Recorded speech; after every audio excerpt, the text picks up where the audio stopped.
From the center of the galaxy, live on a Friday, this is ForceCenter. I'm Ken Knapsack. I'm Joseph Scrimshaw, and I am happy to be here in my home and on the internet with Ken and all of you watching. All of us watching here today. It's going to be a fun stream. We do our monthly streams. That's always a thing where we might do more. We're planning on more. You know, life gets in the way of some of the schedules, but we love hanging out here once a month. But Joseph, today's a kind of a special episode because we know by now that the second season of The Acolyte will not happen. Was it planned or not? Was it? We're not here to worry about the news today. We're not here to worry about the business. We're here to talk about season one and celebrate that show and what it meant to fans. We're also going to take calls. You got Skeleton Crew thoughts, general Star Wars questions. We're going to take calls from our Patreon supporters, and we want to hear from them what The Acolyte meant to them. So, going to be a lot of fun for a Friday, yeah? Yeah, absolutely. And as always, we always want Jennifer to be here with us, our third co-host here on ForceCenter. Yeah. Life and school are keeping her busy this Friday, so unfortunately she is not able to join us, but I'm sure we will all feel her love and her wisdom when it comes to the show, The Acolyte. We should also mention the old super chats that, of course, we'll take any questions. If you want to do a super chat, that is always very, very much appreciated. We noticed the bump, and it really helps us keep going and helps us grow in the YouTube side of things. Any other thoughts there, Ken? No, I like seeing the bright colors. When I'm looking for questions, I go to those first. Yes, is it related to money? Yeah, sure, but it's also bright colors. Ken likes bright colors. But yeah, we're gonna have a lot of fun. We're gonna take, as we always say, super chats always help. We do love to support the show. We do always, in this creator economy, need support. But if you want to just join the conversation with a comment, we always like to star them. We'll get to them. Like I said, we're gonna be taking live calls from our Patreon supporters. And that's that. Other than me accidentally taking a nap and waking up at about 1:28 and realizing I almost missed the show, Joseph, I'm here for a good time. You? Everything good in your life? No, I've had a good, busy, productive day, a little bit of a distracting day. I'm brighter than I normally am for people who watch us on YouTube because I'm leaving my window open because some of my succulents need light. So I got succulents I'm taking care of on this side of the screen, and over on this side of the screen, the door to my apartment is wide open because a maintenance gentleman is repainting my door. So if at any point I get distracted, it's either my painting or my succulents. So I apologize. At one point, I want you just to yell, "My succulents!" and run off. Well, no, my succulents. Oh, it's good. It's good. Yeah.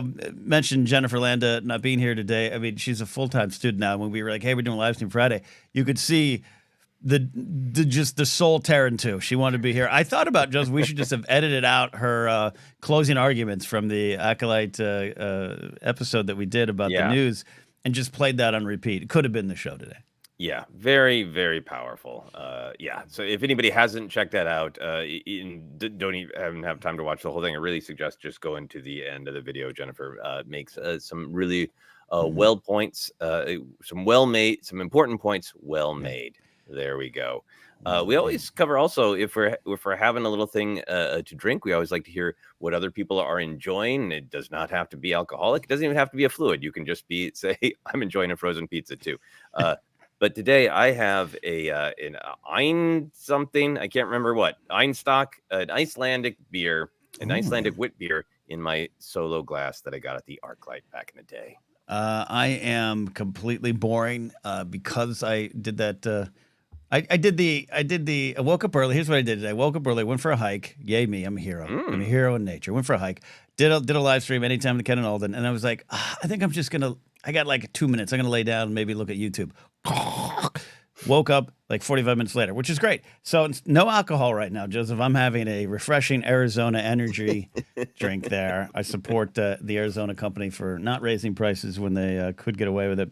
And so I'm hoping that gives me a little kick in the pants I need. That's great. That's great. We'll see which one of us gets more energy. I think it will be you. We got some questions coming in, but what if we just start with it? What do you feel about a call? We got someone in a TIE Fighter pilot helmet. We're taking audio. I almost want to take video for when I'm seeing in the green room there. But let's get this going with Jared, the TIE pilot, calling back in today. Jared, I love that you've got a TIE helmet on, even though we can't see you. I mean, I've tried to warn it in the past, but my headphones are a little big for it on the inside. So I'm hoping the laptop microphone is working. Yeah, no, we hear you loud and clear, man. Loud and clear. Mhm. We're happy you're here, man. What did the Acolyte mean to you? Actually, it meant a lot because when I called in when we were doing the main coverage, I expressed how this is hot as fuck. Just took the helmet off, but the helmet is off. The TIE pilot has no helmet. Put your mask back on. That's an order. But no. So when I called in when the show was running, I brought up the how I felt about Qimir and also to even what Jennifer had said, just that new kind of villain, that new dark side user that I attached to so hard. I mean, obviously with the TIE pilot stuff and my Imperial tattoo, that yes, I love my Imperial stuff. As Ken says, they have the best toys. They really do. And to see a dark sider again that's not twirling his mustache, not having plan on plan on plan. It's kind of just, hey, let's start this little fire. It's semantics, what I think about it, but we're going to move on from there. And that was so freaking special and awesome. I mean, don't get me wrong. Like I said, I love my Palps. I love the Dooku's, Mauls, everybody with their far over the top Shakespearean acting and chew that scene, Aaron McDermott, chew that scene. But just that Manny Jacinto's quiet acting about everything was just, couldn't get enough of it. And I need more shirtless Qimir for science. For science reasons. Love that. All very understood for me. I think the general pop culture discussion world can get really caught up in all sorts of different things, from the big ideas to the meaning to the social relevance to the numbers and all that. And I feel like sometimes we lose track of what I think you're talking about is just, I really liked this character. I really like this actor. I really like this man. And I would like to spend some quality time with them. Like we could do cooking with Qimir, and that would be fine because, I think one of the joys, one of the things that we go to these kind of stories for is to just spend time with the characters who fascinate us, and that we just, he is so good. He is a read the phone book kind of actor and kind of character. So I think that's awesome. Yeah, I like what you're talking about. It is something new, a little different. It's a tweak on something we're familiar with. Yeah, obviously I'm with you too. Give me Palps, give me Dooku and sassy pajamas, give me all of that. But I think I had a good journey with Qimir where I came to understand what he meant to a lot of other folks. Jen Landa every week being a great example of that, and Osha and that tale. But yeah, I do like that it was. He just brought a different energy. You mentioned quieter. I really like that. I think in retrospect, I appreciate that more than even when it was on screen. Of just like, we're gonna whisper our way through this because we're gonna find our own kind of truths. That it was different, and and we haven't seen a Sith take a bath in the ocean before, so I like that. Yeah. Go ahead. I would be fascinated, obviously, to see more of Qimir. But even with what we got, I feel like one of the things that I really liked about him was those few kind of quotes about the tragedy of loneliness and how much he wanted an acolyte and how much he seemed to be aware that, like, I want things that the dark side won't let me have. I think that's part of what made him such a tragic figure, because I think everything that he was selling from the Sith pamphlet is traditional and full of BS. But what made him different to me and interesting was he kind of knew that he was hosed by his own philosophy of being a Sith, of like, I'm standing on this shore holding this girl's hand, and I kind of know it's not going to work out for me, but I'm going to keep trying.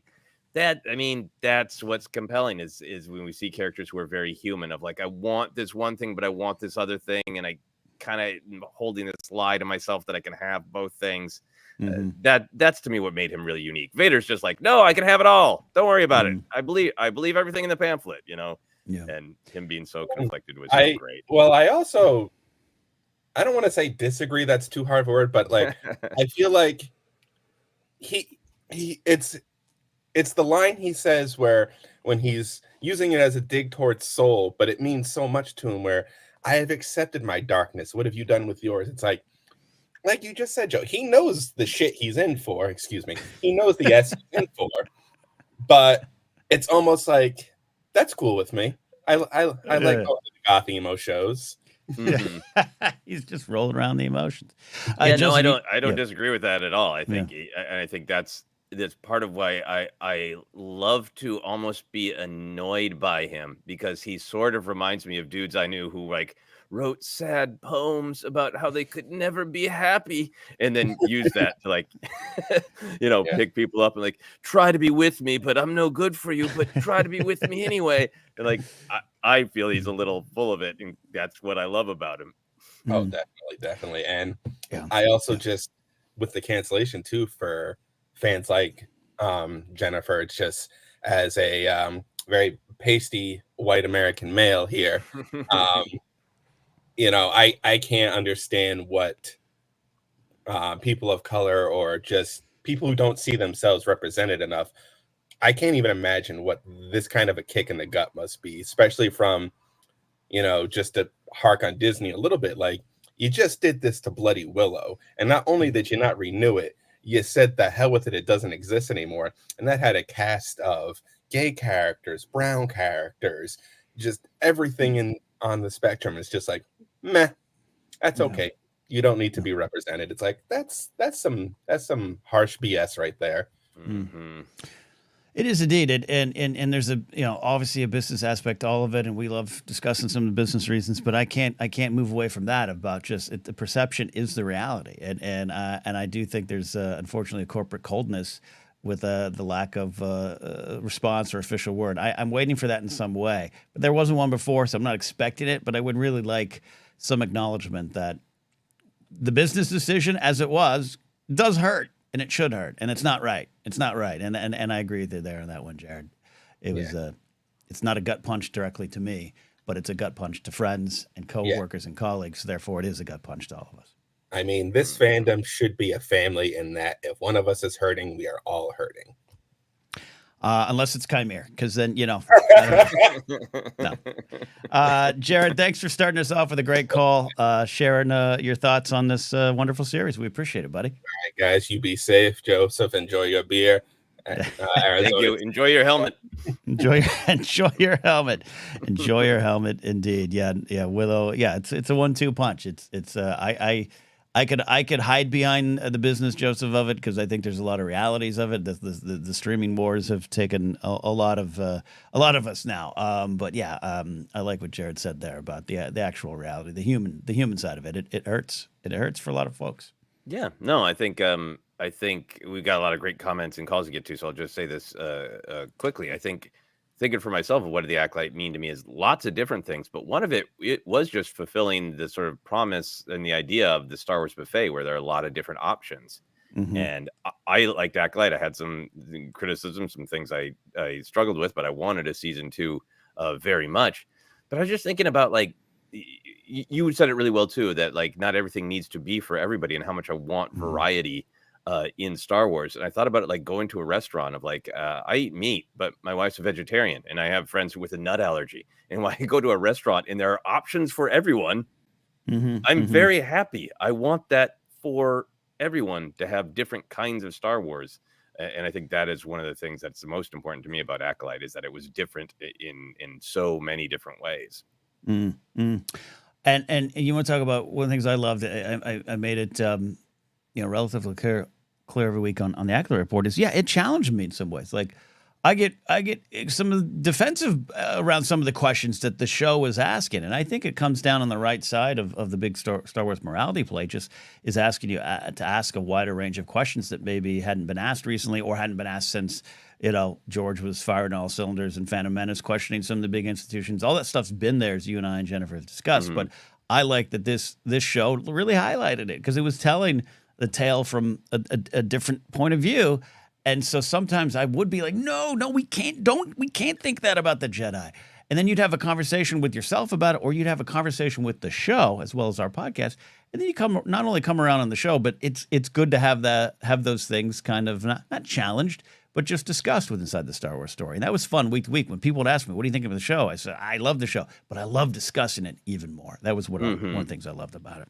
Yeah, I loved what Leslie Headland said in an interview that they put on StarWars.com after the end of the show, that it was designed so you could look at Mhm. it and feel like almost every character had made various mistakes, Mhm. including the Jedi. I think it is natural that we criticize the Jedi a lot, but I really like that perspective of like, look, it's a very, very human take on Star Wars where everyone has Mhm. noble parts of themselves, and everyone is making Mhm. mistakes. Mhm. Yeah. I agree with that. We got a lot of questions coming in. We got some things to choose from. We got some generous super chats. Hmm. So where should we go now as I sip my Arizona energy drink? Well, I can't ignore the shiny colors that you talked about, so why don't we grab a super chat? Let's do that there. We got our buddy Anakin Crespin popping back in today.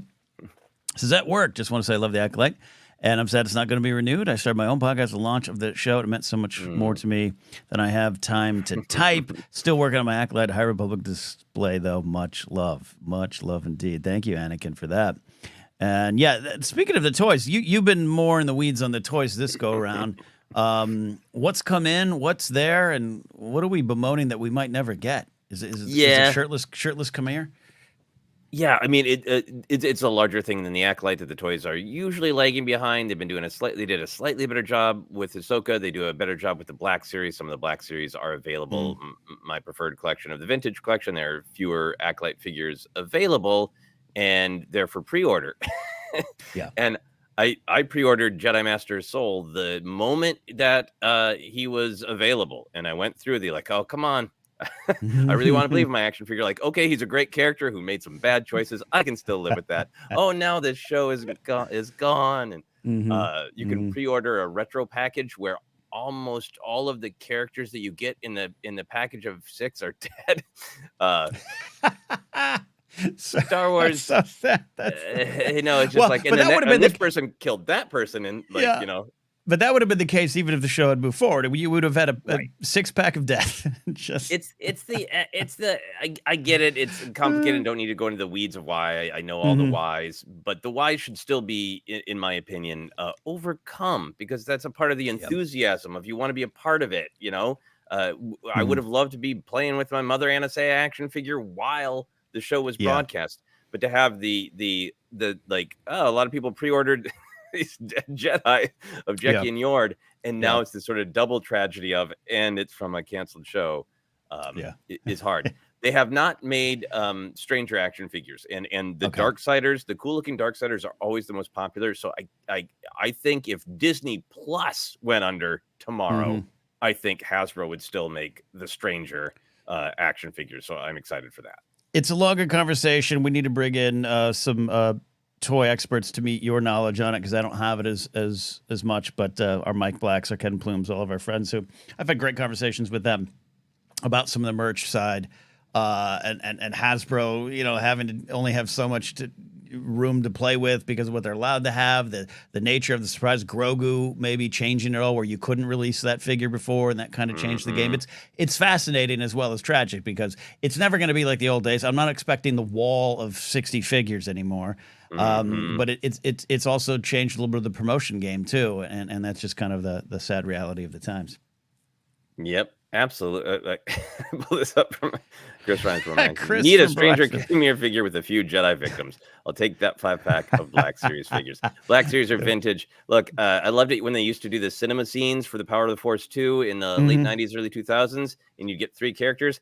I want the Stranger with the 2 Jedi that he shish kebabbed on the lightsaber there. Yes. Speared. And these are the 3 figures you get. The Stranger in these 2 Jedi speared on the end of his blade. Well, we'll take some more questions in a second, but I don't want to leave the merch thing quite yet. It's fascinating. Even the thing, Joseph, with the sadly, like the day after the news broke that everyone went to the Disney shop store and the stuff was gone, and that wasn't. I would understand if you thought immediately that was nefarious in nature, but it was a sell through. It was a popularity thing. That's a good thing, and I have faith. Much like, hey, I have a Jar Jar Binks Black Series figure that I didn't think you'd ever get a Jar Jar figure again at one point. The fans have a way of changing things. Time has a way of changing things. So for those bummed that maybe you don't get that Stranger Qimir figure that you want, who knows what the future will bring. Let's keep Mhm. choosing figure hope. Yeah, and I think that's the thing is I'm not making some prediction that there will be an Acolyte season 2, but I think hope has always been a big part of Star Wars, and there was a time where it didn't seem like the Clone Wars would come back. It didn't seem like anybody would ever treat anything prequels related with any Yeah. amount of respect. It's shocking. You and I fought in the special edition wars, and now they're young people like. Wait, there's a version where it's only Han who shoots? What? Like things can change. So I do hold out hope, if not for like, hey, they turn around and announce season 2, but that the show will continue and the discussion around it will continue and the merch around it will continue. Yeah, absolutely. We can get the Qimir's Holy Rollers 5-pack from Mr. Plume there as well. A lot of calls, a lot of questions. Anything jumped at you? Favored one right away that I'm curious about. Oh, That's yes. not even Star Wars related. It's just from Serenity Jane when we're kind of asking people what they're drinking or what they're doing. Crocheting a Cthulhu right now. It's just very close to my heart. Cthulhu being the prime monster of the horrible god, dark dead god of H.P. Lovecraft writing. And there's a strong craft world that has built up around Cthulhu. My wife has never crocheted me a Cthulhu, but she did crochet me a Cthulhu mask that looks like I'm going to try to rob a 7-Eleven, but with a bunch of green tentacles. So I just wanted to share that from Serenity Jane. I hope your Cthulhu turns out real well. Love that there. All right, perfect. I want to see you try to rob that 7-Eleven now. I'll stand by and let it happen. Well, thank you. Thank you. I'm going to embrace my dark side and rob that 7-Eleven again. Qimir says it's okay. That's beautiful there. Okay, I'm looking at some more things here. Well, we got our buddy Adam swinging in here, just popping in for a few before I get my boots on tonight and go participate in my own morality play. The wonders of pro wrestling. Also, that was a lovely attempt to branch in a different era of Star Wars. Loved it, and I think we have some similar thoughts in there as well. But with other questions, yeah, I think that too. And I really don't think this is going to be the last time that happens in a show or a book or even a movie. If James Mangold hangs on and that movie gets made, but it was kind of big. It was kind of exciting. It was nerve-wracking for me as an OG fan, like an OG trilogy 80s kid. Like, we're going to another part of the story, and it's not just a comic or novel or game. And I don't say just as to less than those properties, but in a bigger way. And that was part of the excitement to see crisper, cleaner robes. Yeah, no, and I think you could dot around the story. I know. The Acolyte ended up being a little bit. It's outside of the Skywalker era, but it tied in a little bit with the Let's talk a little bit about how the Jedi ended up where they are in the Phantom Menace and with the Darth Plagueis connection, with all that. So I think it ended up having some kind of spectral tendrils that led back to the Skywalker saga. But just looking at the first half of the Acolyte, to me, it's just a great reminder of we can jump anywhere on the timeline and tell a cool story about Jedi or scoundrels or a Sith in the lineage who's going along and doing their thing. We can jump anywhere on the timeline, and I think Acolyte was really exciting for that. Yeah, absolutely, very exciting in that regard. I mean, I'm making jokes about the robes, but it was fun to see the Jedi, and yes, for Reddit, because love the High Republic Reddit, but to actually see on screen these crisper robes, these uniform, these away team robes, the mission robes, the home base robes. I it's fun, man. I grew up with Luke putting something together in a cave, Yeah, and that the fancy robes can be real solemn, or from yours perspective, they can be a little highfalutin. It's great storytelling in that. Absolutely, dude. I gotta throw this up. Serenity Jane said, "I can make you one if you want." I would love a crocheted Cthulhu. That I would be deeply honored. Yeah, absolutely. We'll open up the PO box and you can have a Cthulhu robe there. Yeah. That'd be great. Thank you, Serenity Jane. Thanks for everyone joining here. We're just getting started. We are doing our ForceCenter monthly live stream and asking our fans or listeners, our ForceCenter friends who can call in via Patreon, what the Acolyte meant to you. We want to hear from you, not just us here today. So we have a few lined up. Should we get to one here? Yeah, absolutely. Anyone? I'm going to leave that kid from London waiting. He's just wants to talk about Oasis tickets he got this morning. How about we bring Addie to the stage? Please. Addie, a college professor who's welcoming, as you said yesterday on my other show, freshmen who were born in the year 2006, and that broke my heart a little bit. But how are you doing? Today, one of them informed me that they were actually born in 2005. Like, it made it better. We'll take what we can get. I won't say what went through my mind because I don't want to hurt you all, but I was like, oh, I was in high school. That hurts too, but yeah, hurts I know, less. I know. Hurts less. I'm sorry. Yes, I was getting engaged to my wife, so I was watching Revenge of the Sith. That's all I was doing. I mean, yes, 2005. We were all watching Revenge of the Sith. We can be together on that. Addie, we love it. What did the Acolyte mean to you? So it's kind of funny because you guys were just talking about this, but for me, it meant something brand new for Star Wars. So much of the recent Star Wars, especially like streaming on Disney Plus, I feel like has been characters that we know the ending of.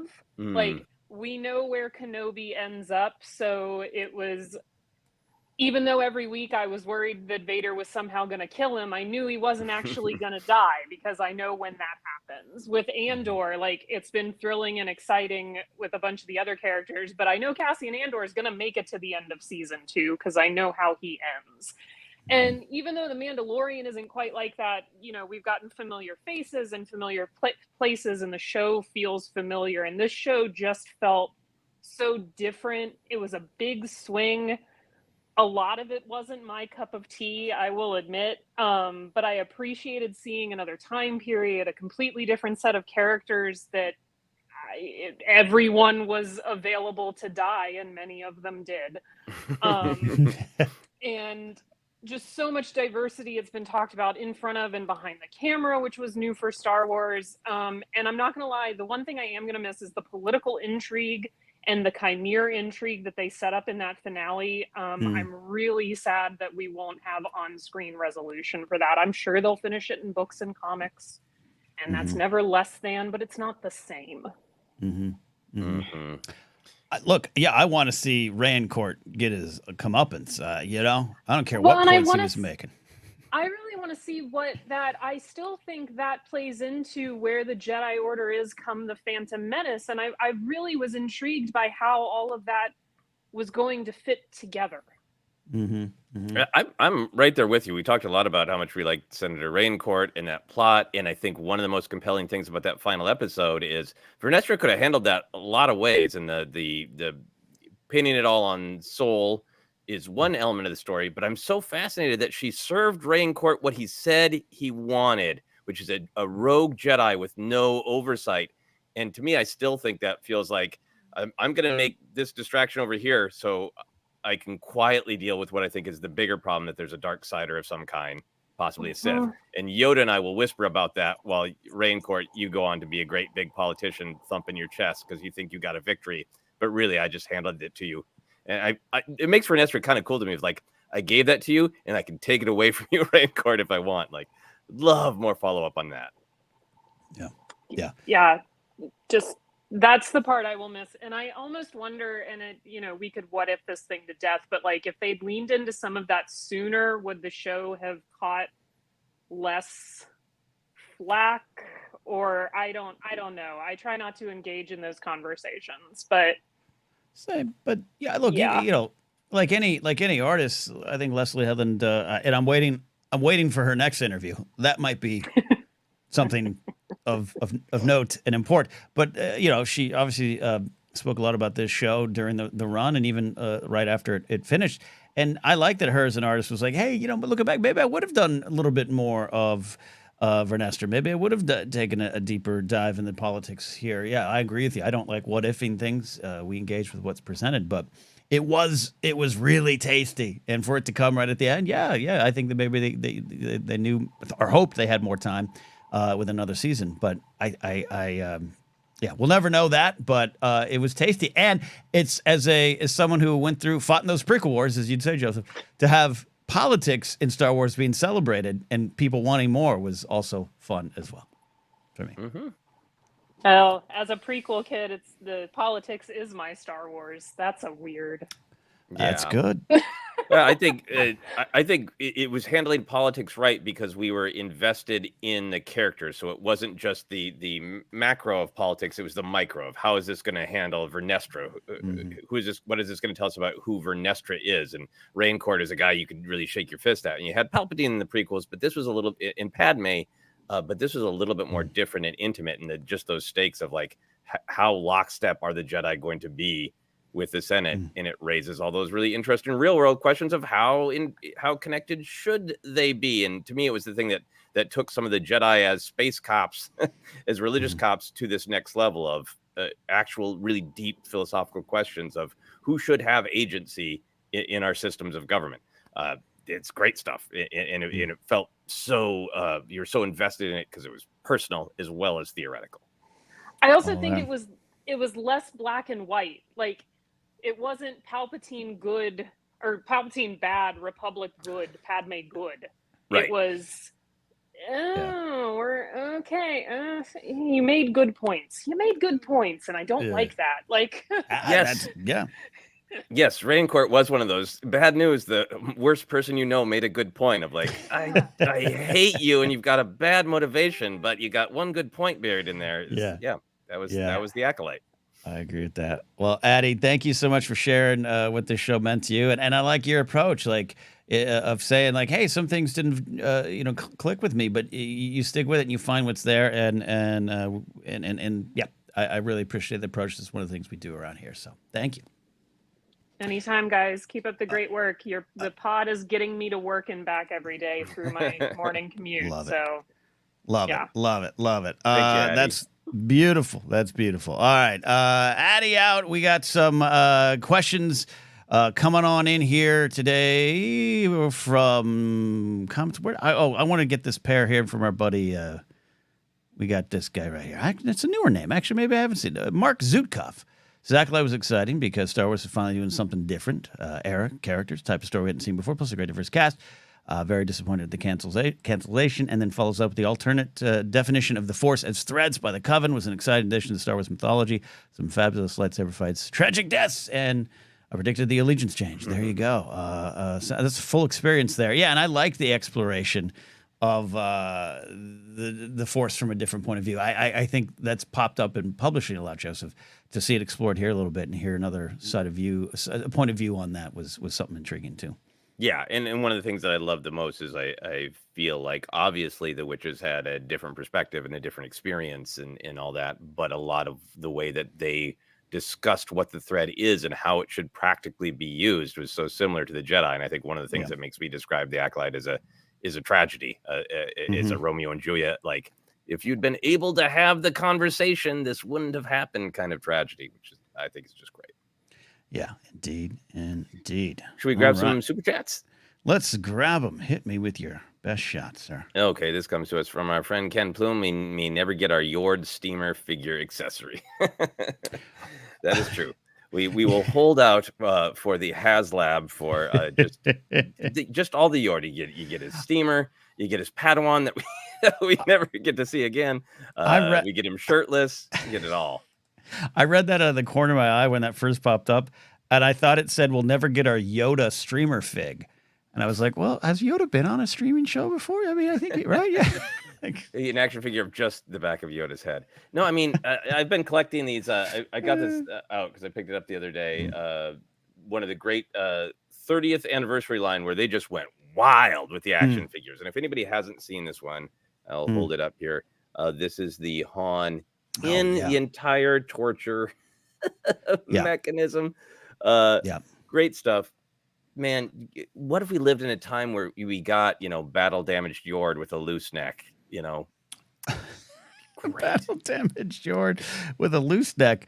Man, this show's brought out some brutality in your wanted figures, and I liked it. I really like that. I really like that idea. I could do that.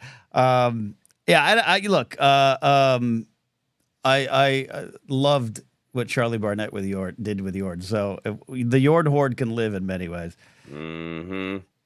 Thanks, Ken, for the great thoughts. We also have this one from Jared Willett, who just says, thanks for the call. Thank you, Jared. Very appreciated as well. Any others you want to grab, Ken? Let's grab. We've got Michael McCarcel right here. This was the first new Star Wars thing I was able to watch with my fiance. That's right. Michael recently engaged. I'll always be grateful for that. She hasn't watched any of the other shows and might never, but she loved the Acolyte. Hey, look, there's the ties that bind. I love that angle there, and it's fun to have a Star Wars show to watch together. Grace has not sat down to watch the show. We keep trying to carve out the time, and I predict, and she already knows the news of the show and all that stuff. But I predict I'm gonna have a tough time pulling her away from. She might race back down to Galaxy's Edge and get that Sith robe that we didn't buy in 2020 when we were down there. How about non-Star Wars here? Mr. Lucky Toad. I want to thank Joseph for live streaming his birthday show. You guys are both hilarious. Thank you. A lot of fun. Yeah. A lot of fun. Yeah, no, it was a really fun show. Really huge thanks to everybody from the ForceCenter community.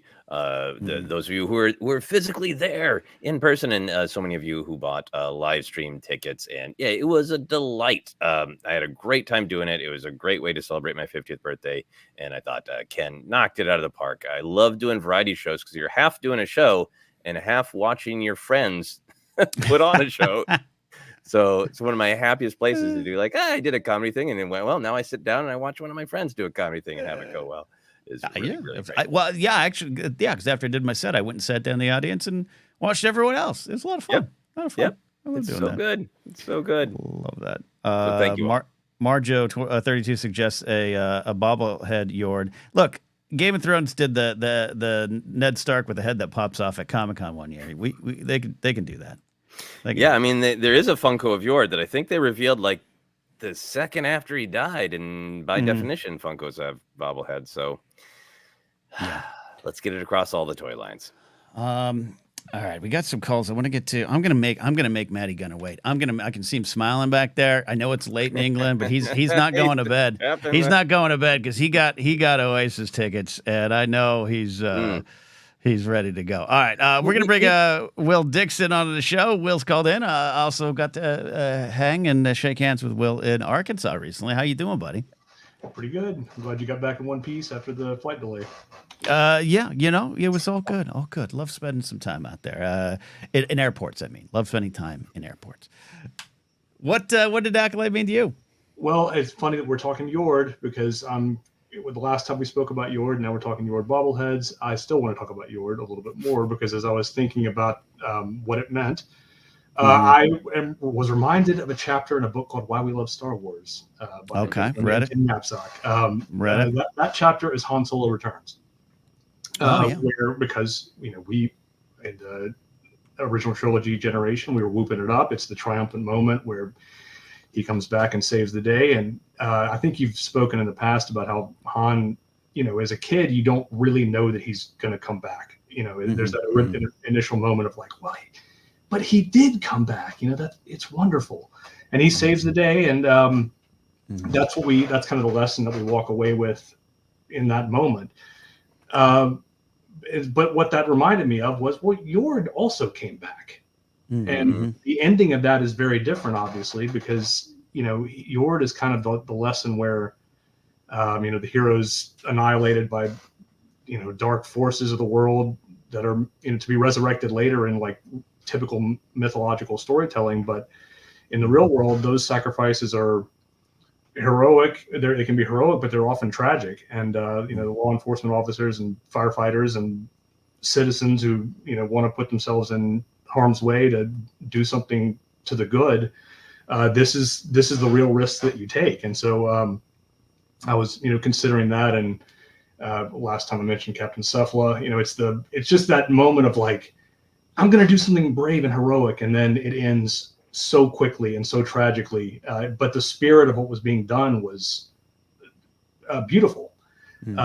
Kino Loy is similar, even though he doesn't get a personal payoff, but he's the liberator of many because of what he does. And so I'm I guess it's Yord's gameness that is like my grand takeaway from the show. It's Jecki had game. She was game from the beginning.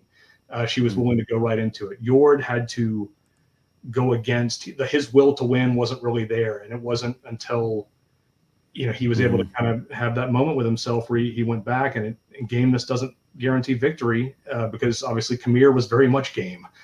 So, his reluctant return when everything's screaming at him to run away that's the lesson that I learned in 77, and I get to relearn it again through what happened in the show. So that was my grand takeaway. Well, it's a great takeaway. I think we talked about it. I know we talked about it on the show, but my reading of Yord really was that some of that rule following was his nature, but some of it was fear. Some of it was if you follow all the rules and you don't have to worry about anything else, and it all works out. And I thought it was such a great moment when he let go of the letter of the rule. If he's given an order to take Osha back to the ship, and Osha appealed to him, was like, "Come on, the spirit of a Jedi is go and help people, go and save lives." And so it was such a heroic moment for him to turn around, even though it didn't turn out. And I think a lot of us are enjoying Acolyte for being more human. And to me, that was one of the really human moments of like, Yord made a great choice. He made a triumphant choice. That's a heroic moment. It didn't end well for him, and it didn't ultimately save the day for everybody. But sometimes that's life of, we're going along and not everything is structured like a story. And there's somebody in your life who just one day makes a great choice, and, maybe it'll reverberate out someday later, but it's not a 3-act structure. It's not the end like Han that saves the day for everybody, but it still matters because a person made the better choice. And I thought that was one of the most powerful things to me about Yord's final moments. Yeah, Yord was easy to pick on early on, right? And he represented a lot of things about the Jedi that maybe people were ready to hate or people were to discuss at the very least. And I love that he made this real selfless decision. I'm not celebrating his death, nor Jecki's, but I love that the show was able to do that. Going on to go back to what Addie said of, when you have new ground, and we love exploring characters in different points in time. I'm not done with Kenobi stories. I'd love to get that year or so with Duchess Satine. I'd love to know more about that character because he's a great character that I want to study and learn from. But yeah, we do know where he ends. We knew, so you have this creative freedom, and they took it with those characters, and in that you can find those valuable lessons that you're talking about. Well.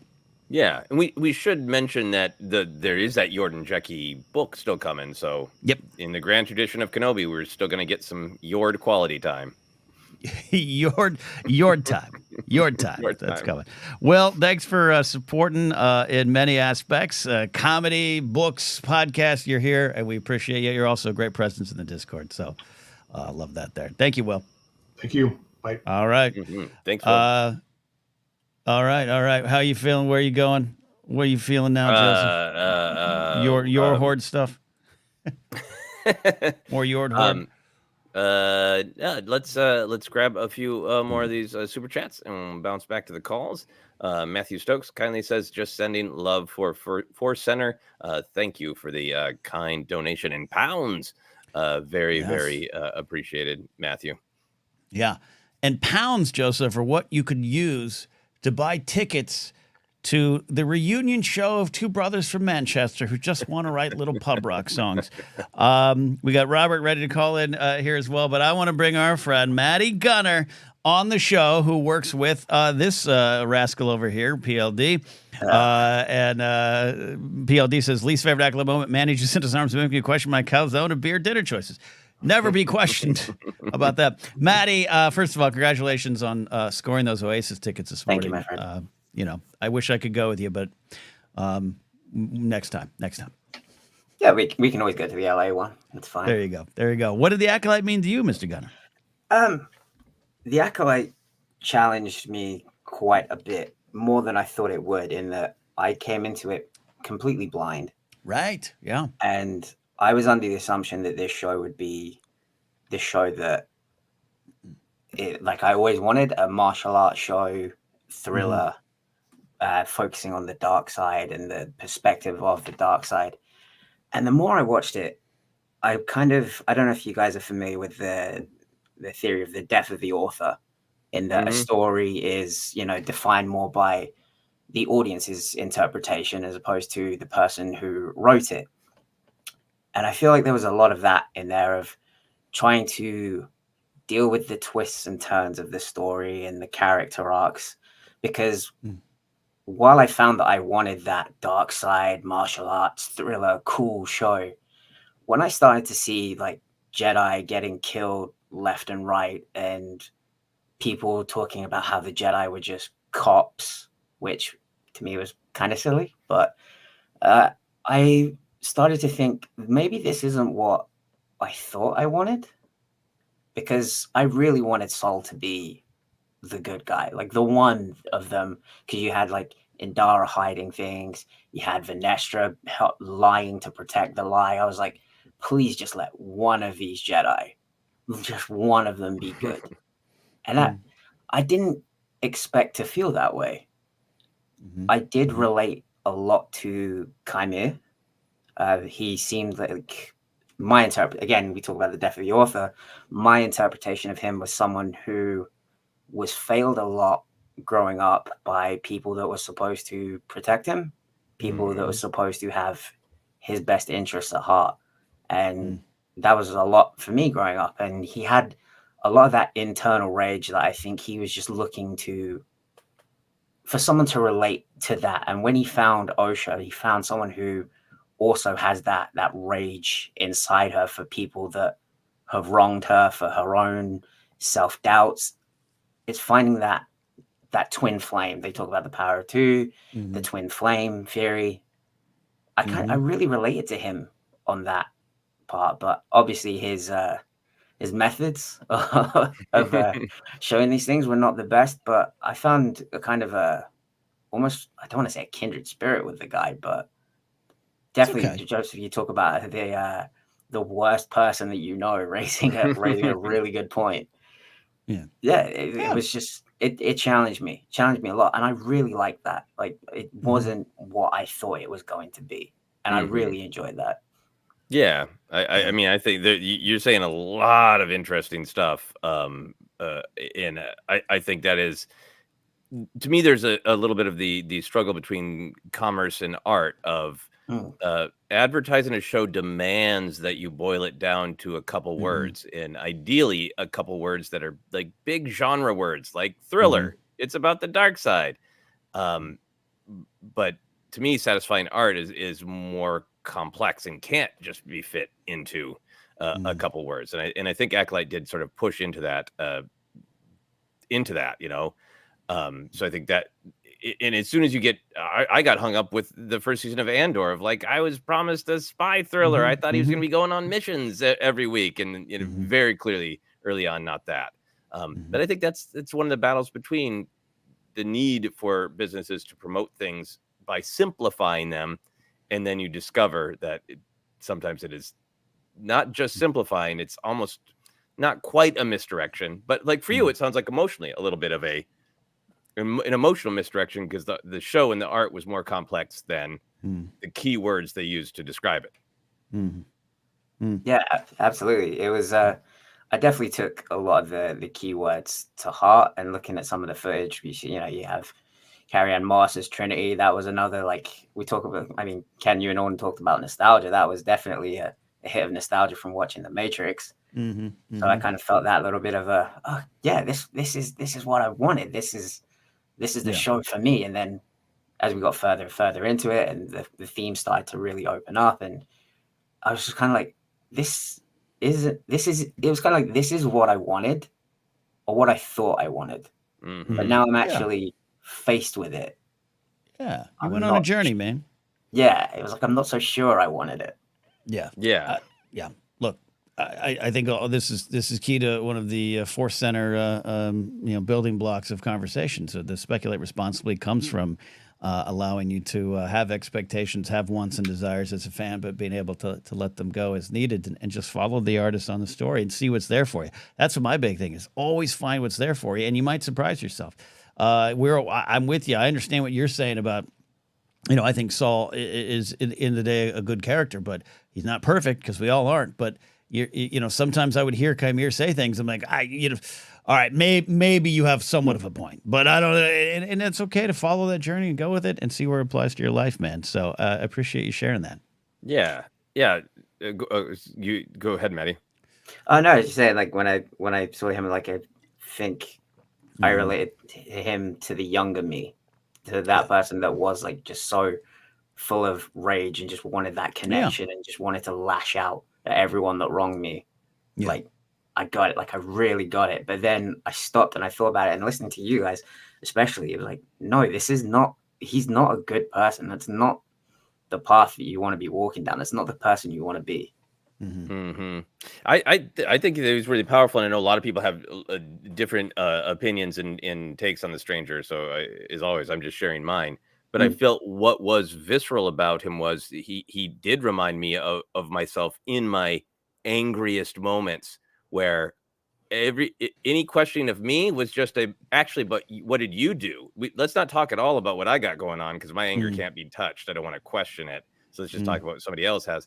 And I think stripping away, he was still incredibly cool and compelling, but he was much more human than Vader's mask, or Palpatine's rotting teeth, or Dooku's, rich guy with exquisite pajamas. He's so much more human that I think any of us who have struggled with anger and have had moments where, like, I don't want to give it up. I kind of know I should, but I don't want to give it up.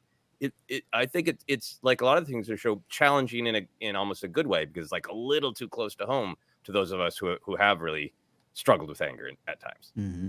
Yeah, indeed. And Maddy, look, you've been in an octagon. You probably got good arms. That's handled. You got that part. Not many Jacinto arms. I saw those and just, oh my God. Awesome. Well, Maddy, thanks for calling in. I know it's late there, so don't stay up too late staring at those tickets. All right, buddy? That word. Thanks for having me on, gents. I really, really appreciate it. Love it as always. Check out Maddy on PLD Project's Holy Snoke show. He and Paul Denuzzo go through Star Wars as well over there. So there we go. Oop, I lost the comments. Where are we going? There's the comments. There we go. All right. Do you get the comments back? I do. Sorry. Let's grab this one from Auntie K. Auntie K's Tarot. Is an indigenous 60s scoop survivor. Osha's story felt like mine, and it was very healing when she killed Sol, the colonizer who killed her people. I think this is one of the really great things about the Acolyte. I have described it sometimes as I feel it's a little bit of a mirror, a prism, where we a lot of different people are able to see their life experiences. And for me, it's so valuable to hear all of the different experiences, interpretations, emotions, strong emotions, because they connect to really important, really real things like Auntie K is talking about. And remember that some of my strong emotions are coming from my experience and in my life, and my fears and my hopes and all that kind of stuff. So I think it's incredibly important to look at all of the perspectives and listen to them. Yeah, Acolyte as a prism is an interesting way to look at the show. I mean, it was designed in so many ways to make you say, wait to what's around the corner, wait to get the full picture. But along the way, it had some very, very intentional, plot point moments of highlighting things and decisions and mistakes and successes and choices. And that was part of the journey I really loved, and love what you're saying there, Auntie K. And that was something that Jen Landa shared weekly on the show with us. And it was valuable for us to have that perspective on the journey with us. Yeah, and I think there's some conversations going on in the chats about Sol, and I really held out for Sol. I think to me he was somebody who was striving to make the right choices, but made big mistakes, and didn't deal with them. Didn't fully take responsibility and have any sort of time to, the ultimate moment for me that he stole. It was Indara's idea, but he stole Osha's ability to have the truth, to process all those things. And I think for me to go back to some of what Maddy was saying is like, yeah, I was pulling for Sol, but there is nothing wrong with having a story of a Jedi who is admirable in some ways and made horrible mistakes in other ways, because it is very human. And I think I need to be able to, that's my relationship with the show. What I get defensive about is when I see people, frankly, our age, Ken, Yeah. and frankly, people like us who are like, yeah, the Jedi were always blah, blah, blah, blah, blah. And like, this is a portrait of flawed Jedi. There can be some ones who make good choices too. And for me, it's a good reminder to engage with the show as opposed to engaging with necessarily the conversation around the show, and make sure that what I'm being defensive towards is maybe Facebook comments as opposed to being defensive towards the show itself. Yeah, I agree with that. And a little quick follow-up to just some of this. I agree with this a lot. This is why I can't get behind the idea that the show isn't written well. Look at these discussions we're having. I don't think something written poorly generates this kind of discussion. Yeah, not to directly go over that stuff, but I'm very much a firm believer that in this series, the idea of bad writing is just bad watching. It is one of the most deepest philosophical Star Wars shows we've had, and there's been a ton out there. I think Bad Batch gets to levels that other shows haven't as well. I think Kenobi has moments. Every one of them has their moments. This show each week, like you said, Joseph, I had to check myself. Like, why am I defensive? This is doing something a little different, and they're hitting notes. There's other things about it. We can talk about the business about it some other time. We can talk about how some of these shows are shot, which is sometimes not my favorite thing over the last 6 years. But I think I really agree with that comment there, that this show asked a lot of questions and found ways to get to them every week, and sometimes change the answers. Yeah, I'll also just say quickly, too, that I do feel like it's great to be having a nuanced conversation on a YouTube live stream because there's so much. Was the writing good or bad? Thumbs up, thumbs down. And writing is many things. It's the structure. It's the dialogue. It's the individual scene construction. And it's the bigger and deeper ideas. And for me, it's fine to say, like, there may be some moments of dialogue that I wasn't sure about. Or maybe there was the way the overall show was structured. Maybe I had some challenges with that. And maybe that's some things that diminish the writing a little bit for me. But the goal of the writing, what it's about, the heart of it is all these great, big, deep ideas. And I feel like just like the show has nuance, I feel we should allow ourselves nuance in the way that we discuss it. And, anybody who's pressuring you to be like thumbs up, thumbs down on the writing, like, why not have it be complex and nuanced? It's fine. Yeah. There were some moments, not to go too down the negative path, but I remember one person tweeting us, This show needs some House of the Dragon Riders. It's like, it's got 3 of them.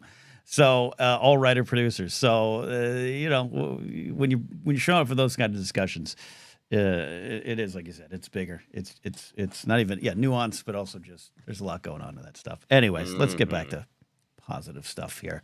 We got a call. Robert's been waiting here for a bit. I chose the Brit over Robert. I apologize, Robert. You were in there first, but how are you doing, Robert? What's on your mind today? What did Acolyte mean to you? Hey guys, happy Friday. It's totally fine. I get it. British people are awesome. Much better than we are. So it's totally fine. Maddy seems like a great guy, so that's totally fine with me. He's all right. Well, I just want to say the show. I honestly just loved the show. It took me a minute to get to loving it. To be honest, it was a bit of a challenge for me at first.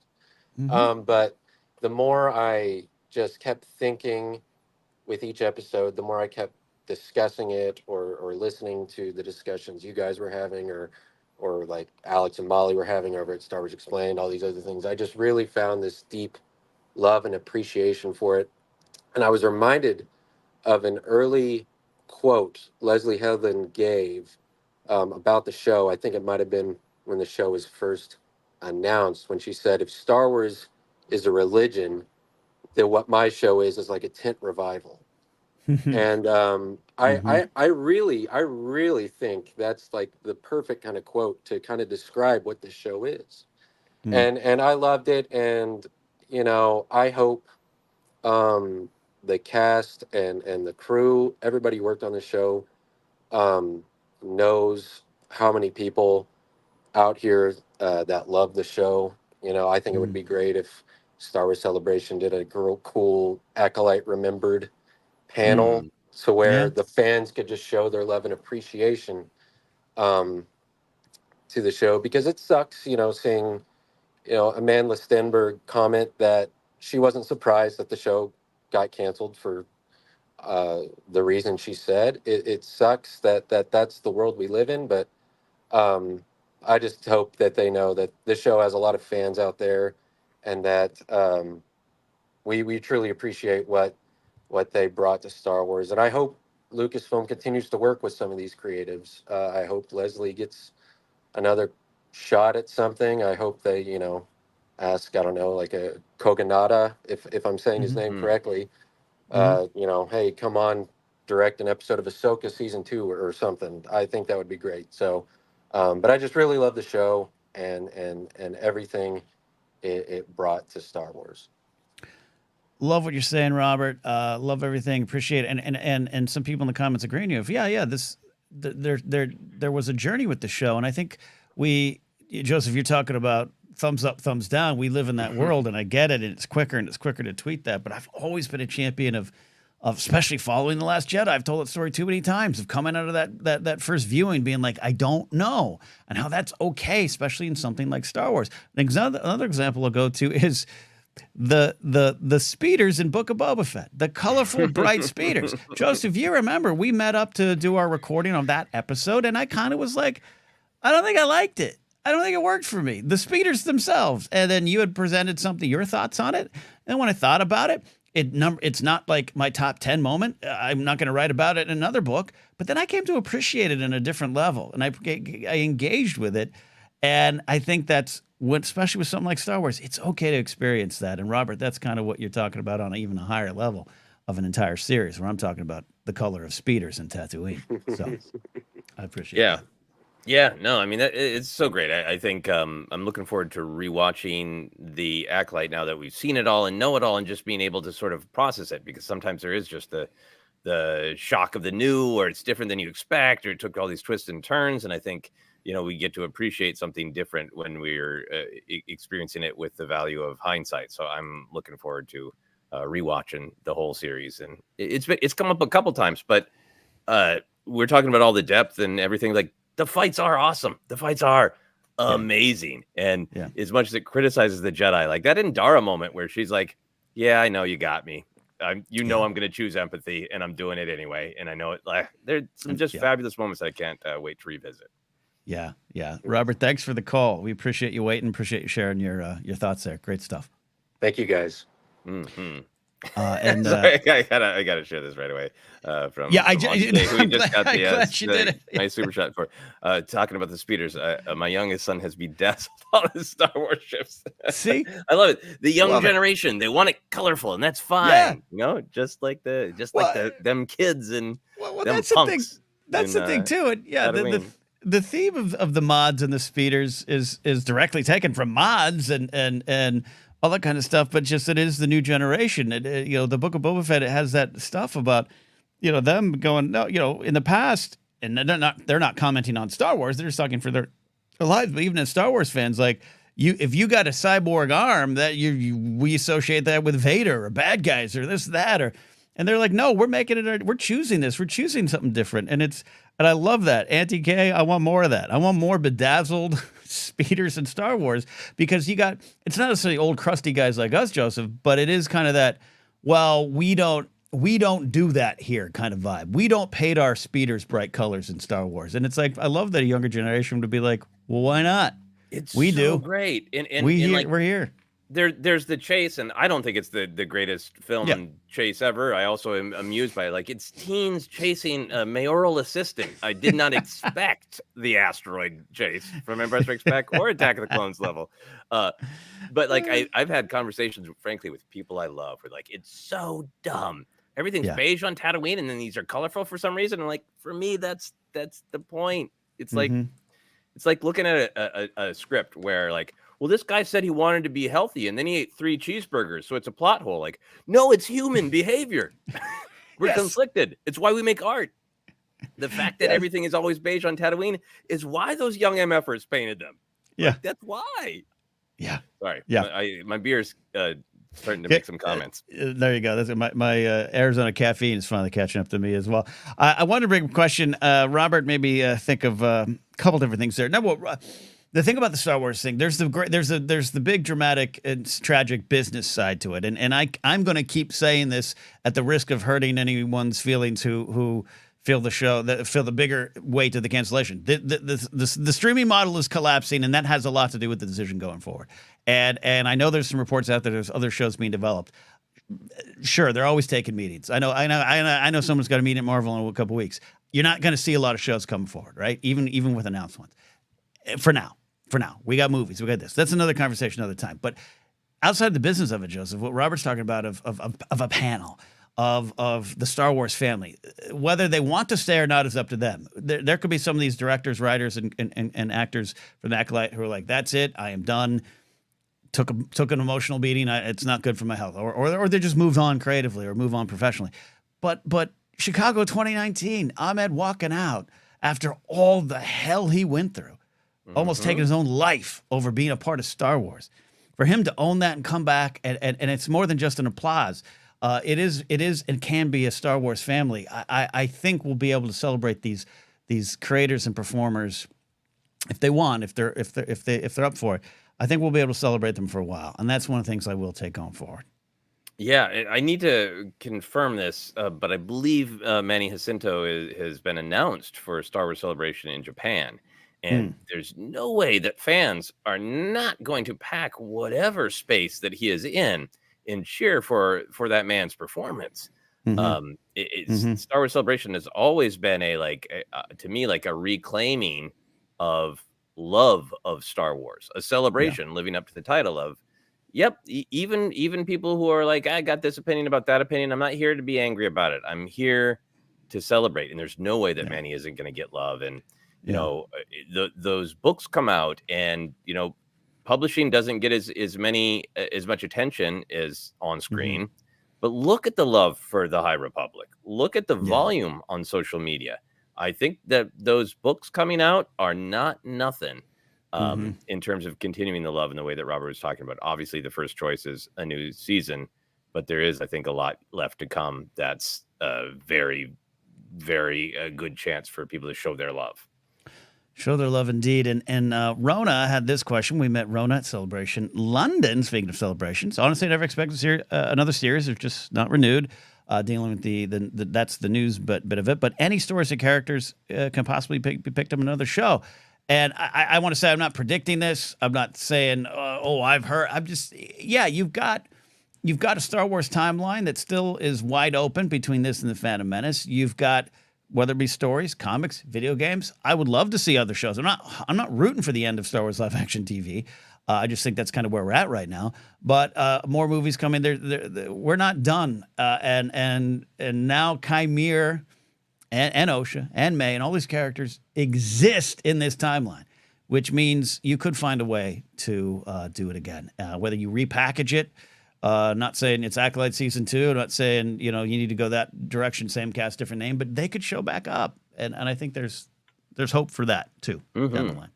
Absolutely, there is always hope. There is always hope, indeed, and money in the banana stand. All right, I'll clear this one, but you take us to where you want to go, sir. Yeah, well, we're gonna take a brief divergence here for this kind super chat. Are you guys figures in, out of the package, folk? That some people have replied in the chats. I am both. As longtime listeners of yours know, I mostly keep them in the package because for me they're pieces of art, and the package is a part of the art. But I often get two of a figure I particularly love because I like to have some out, and some you can't quite fully experience unless they are out of the package. I have lots of friends nearby me, including this great Indiana Jones from the Temple of Doom with his James Bond suit. And in one hand, he's got the jewel. In the other hand, he's got his vial of that's great. Poison antidote. Beautiful. Yeah. My pressing the pause button on my figure collecting is a good decision for me. But then I see some of those 6-inch indie figures, and I get a little sad that I don't have them. I'm looking at it as always. Yeah, mostly in the package. I really agree with you, Joseph, that they are much like comic book covers, their own pieces of art that tell a story. But also, I do love having the figures out. So I have a mixed bag. But over the years, it's been in package for both preservation, but also easier storage. If I'm being honest. Yeah, no, absolutely. There's a lot of wrapping. And I've wrapped lots of my little friends. Oh, I thought you said you were dropping some rhymes, and I was going to be happy with that as well. No, it's paper towels around plastic figures for a movie. Yes. Beautiful there. We've got some more. Got some calls. We got Brady and Eli lined up here, but I saw this business related one here. Not to always bring it back to business. Spooky Boulder, love that name. It feels like a Fox X-Files spinoff, right? Spooky Boulder. Yeah, it was his nickname. Yeah. Yeah, it does feel like filming over here in the UK is what inflates the budget so much. I do wonder at what level the choice to film on location the volume is made. I mean, I can't speak to that from being inside those meetings, but people that you and I know, Joseph, you yourself putting together a film. I don't know if you checked Pinewood. I don't know if you checked the prices on Pinewood. Not. It all adds to it, but also they cast locally for a lot of things. That's why all 10 of the British actors are in every show, and they're all super talented. But they cast locally, and it all depends on a lot of times on what tax credits are here. That's why a lot of production, move to Vancouver or Atlanta, and there's all those kind of bigger business decisions. But without a doubt, the decision to go to the volume, which is in San Pedro here. At least the first one was locally. It was a cost-cutting move in what I would describe as a good idea of going to George saying, we can't do Star Wars TV because every episode would be like $50 million in the mid-2000s into 2010. We can't do that. Rick McCallum chomping his gum and saying, we have all these scripts, Ronald D. Moore's written a bunch of it, and we can't get to them and don't know if we ever will. I think there was a good move to cut those costs. I don't know the advantages to UK or here. I wish more productions were happening over here, just for my own house. I wish, but it all that stuff does factor into it, where you shoot, and what the costs are. Yeah, no, I am in the process of putting together a budget for a very in the grand scheme of things, big Hollywood, a very low budget film, but. Hey, when you ask people for money, they think it's a lot of money. Everything is relative.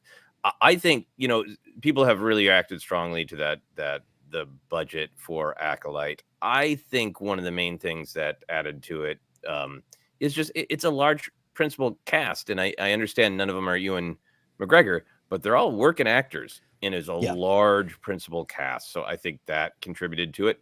We also went to a decent amount of different environments, and they did really make an effort to be like, it's not just the volume. I think a lot of the Mandalorian looks good, but there's sometimes he's like, there's a bush and everything else is a computer screen. And they didn't do that. I know it still didn't look at cinematic scale, but I think they really made an investment to try to sink into some moods and some locations. Yeah, and I don't mean this to $180 million is expensive compared. A lot of people per episode have shown, House of the Dragon, this and that. A lot of people I talk about in town here, Joseph, when I say 180 million, and I say, well, some people thought it was expensive. I've literally had this like, what? That's not a lot of money. It's not a lot of money for these kind of productions nowadays. And I know we got bloated film, $300 million budgets and this and that, and I wish we could do the 40 million indies. But so the cost should be in part of the conversation. The return on investment is part of the conversation. That's part of the streaming battle and war that's going on, where only so many people are signing up and staying signed into Disney Plus and all these streamers. It's still, to me, I think it's a bigger picture than just that one number, as you know, too. And I agree with you. That's a big cast. It's a big cast with a lot of names. Yeah, and I think that they were really firm about not going over that budget, and I think they were firm about wanting the number of episodes, which is I think why some of the episodes were, in my opinion, sort of cut in weird places. Yeah, in my opinion, totally an opinion thing. Indeed. Shout out to Bill Rudd says, shout out to Neil Scanlon's crew, Basil forever. Yeah, you know what? Neil Scanlon and his crew, they've just brought so much life to so many cool characters. Love when they get to just run free in the creative process. And Basil, at times a weird little guy making some decisions I wasn't sure about, but I love that guy. Oh, I want a Basil plush. Can I get that? Another reason for a second season is discovering the mystery of Basil. Whose side is he on? Alden Diaz says Basil convinced $60 million for his salary. Yeah, there you go. Yeah, Eric says Dowdy getting $100 million. Yeah, but yeah, and that's a lot. That's a lot. But that's a different budget too, And I know Eric's not mentioning that in terms of the Acolyte, but comes out of a different pot. All right. Baz Batch. There we go. Maddie Gunner says Baz Batch. I love that there. All righty. Questions, calls, flip a coin. What do you feel? Let's do a call. Let's do a call. Let's do a call indeed. We are going to get Eli on the show here right now. Eli is coming, and he's here. Eli, how are you doing? And what do the Acolyte mean to you? Thanks so much for having me on. I first time caller, long time listener, but the Acolyte has meant it's been such a great show. I'm a huge fan of the Jedi stuff and like all of that stuff with the Force and the Jedi. Yeah. The moment that this show hooked me, honestly, is I was lucky enough to go to the to one of the fan screenings here in Los Angeles. And when I was there, that creature that was on the prisoner's face. Yes. That Osha had to chase away at the very beginning. It was at that moment coming off of Andor, which I don't hate at all, but like very much, it has that grim tone of it all. I'm like, okay, the weirdness is back. The weirdness is back in such a major way. And that was like the big hook for me. And of course we got a great story on top of it all, but like that was the moment, like with Basil, as we've been talking about, like a lot of that weirdness stuff is back, and I really appreciate that. Yeah. Joseph, right? Eli is speaking your language here with the weird. Yep. We often use the term pulpy, but yeah, the weird, the spooky, the over the top, all sorts of different kind of words for it. But that's a part of I think what makes Star Wars feel unique. And I love Andor. Ken and I lost our minds for Dewey and Freedy because they were some of the only characters who kind of leaned into that sort of weird pulpiness. And I'm right there with you. I love that moment. I loved a lot of the moments from those first two episodes that really leaned into the pulpy. And I hope to see even more of that in different Star Wars shows continuing. Because like sometimes I watch a part of Attack of the Clones and it's like, this is bonkers. This entire thing is bonkers. And it's part of what makes it special is it's not like anything else. Once you add all of the ingredients of Star Wars together, it really isn't. It's got similarities to other things. It's got inspirations. But once you add all those ingredients, including the kind of weird, silly, fun, scary, pulpy, it's not like anything else. Yeah.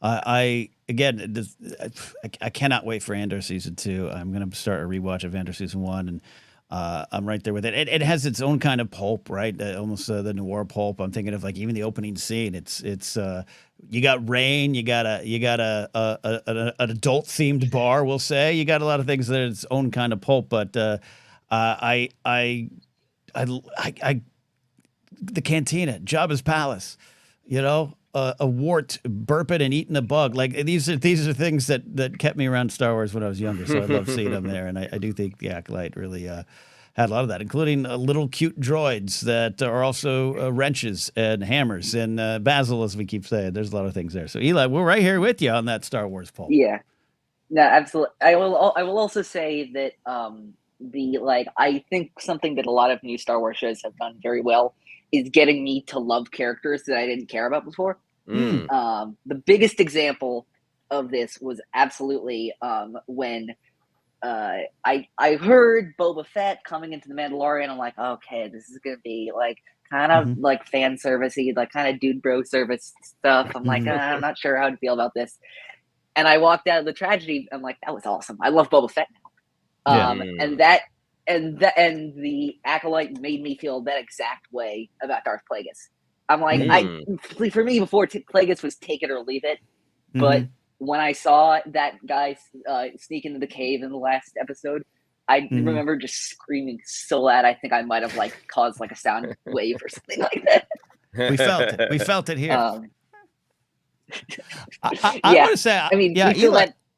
We go ahead, Eli. Go ahead. We feel that constantly here. We feel that constantly here. So it might not have been me. So okay, that's fair. That's fair. Yes. Look, I'm right there with you on the Boba Fett thing, which just seems weird to say. Is that as an '80s kid, I definitely grew up thinking Boba Fett is cool, the armor is cool, loved all about that. But then after a while, I got bored by Boba Fett, and until some of the Clone Wars stuff, until younger Boba Fett. I'm always thankful to George exploring that side of the character. So I kind of had, though, I will say, a similar reaction, knowing that he was possibly on the way in Mando, and I'm right there with you. It transformed my appreciation for a character that I'd spent 40 years with. And I love when you can do that. I love when you can find another side to these characters, and when it surprises you. That's great stuff. Yeah. I mean, I was so all in for Boba Fett because I loved both versions of him. The nameless, just mercenary of the 80s, and the traumatized child of the 2000s, and they did a great job bringing them together. But I kind of feel the same way you do about Darth Plagueis. Of like, I read that novel in 2015. I enjoyed it, but I think sometimes so good. Plagueis and Boba Fett are also, to me, those points where like our own relationship with the characters almost becomes at risk of being confused with how often the fandom just kind of talks about them. And just shouts him out. And for me, what was great in the Acolyte was connecting with Plagueis as a character, even though it was one shot. Is he has some kind of relationship with Qimir, who I care about now, and he's going to affect Osha, who I care about now. And seeing him on screen was also like, oh, he isn't just a concept. He isn't just a trivia answer. He's a creepy weirdo skulking in a cave, and he mattered as a character because he was having an emotional impact, and I got that emotional connection to him because he was on screen being a creepy weirdo, and it made him real as opposed to just something that I see people tweet about all the time. Yeah, absolutely. Love it. Eli, thank you for calling in and being a first-time caller, long-time listener. Yeah, we appreciate that. Eddie, absolutely. Any final thought, Eli? I think I cut you off. Any final thought? No, just big fan of the show. And thank you, Eli. Appreciate you calling in and your support here. That is, now you got to. I'm kind of in a Book of Boba Fett mood too. I want to go hang out at the Sanctuary, have a drink at the Sanctuary. There we go. Oh, the Sanctuary. Rest in peace. Such a good part. Oh, the astromech drummer droid. Oh man. We got a lot of questions to get to. We're here for a little bit more on a Friday afternoon. How's that beer doing? Beer treating you okay? Yeah, I'm milking it. It's good. It's good. You should milk it. Milk it indeed. We see any question jumping out to you here. I'm scrolling around. Going back. The chat's been discussing this great question, and I think this is a little bit more on the businessy side of things, but I think it's a good one to talk about. Not Alan Rogers, thank you for the very kind super chat. Says, would it be a good idea to experiment with potential character stories in other forms of media before dedicating $1 bajillion to film?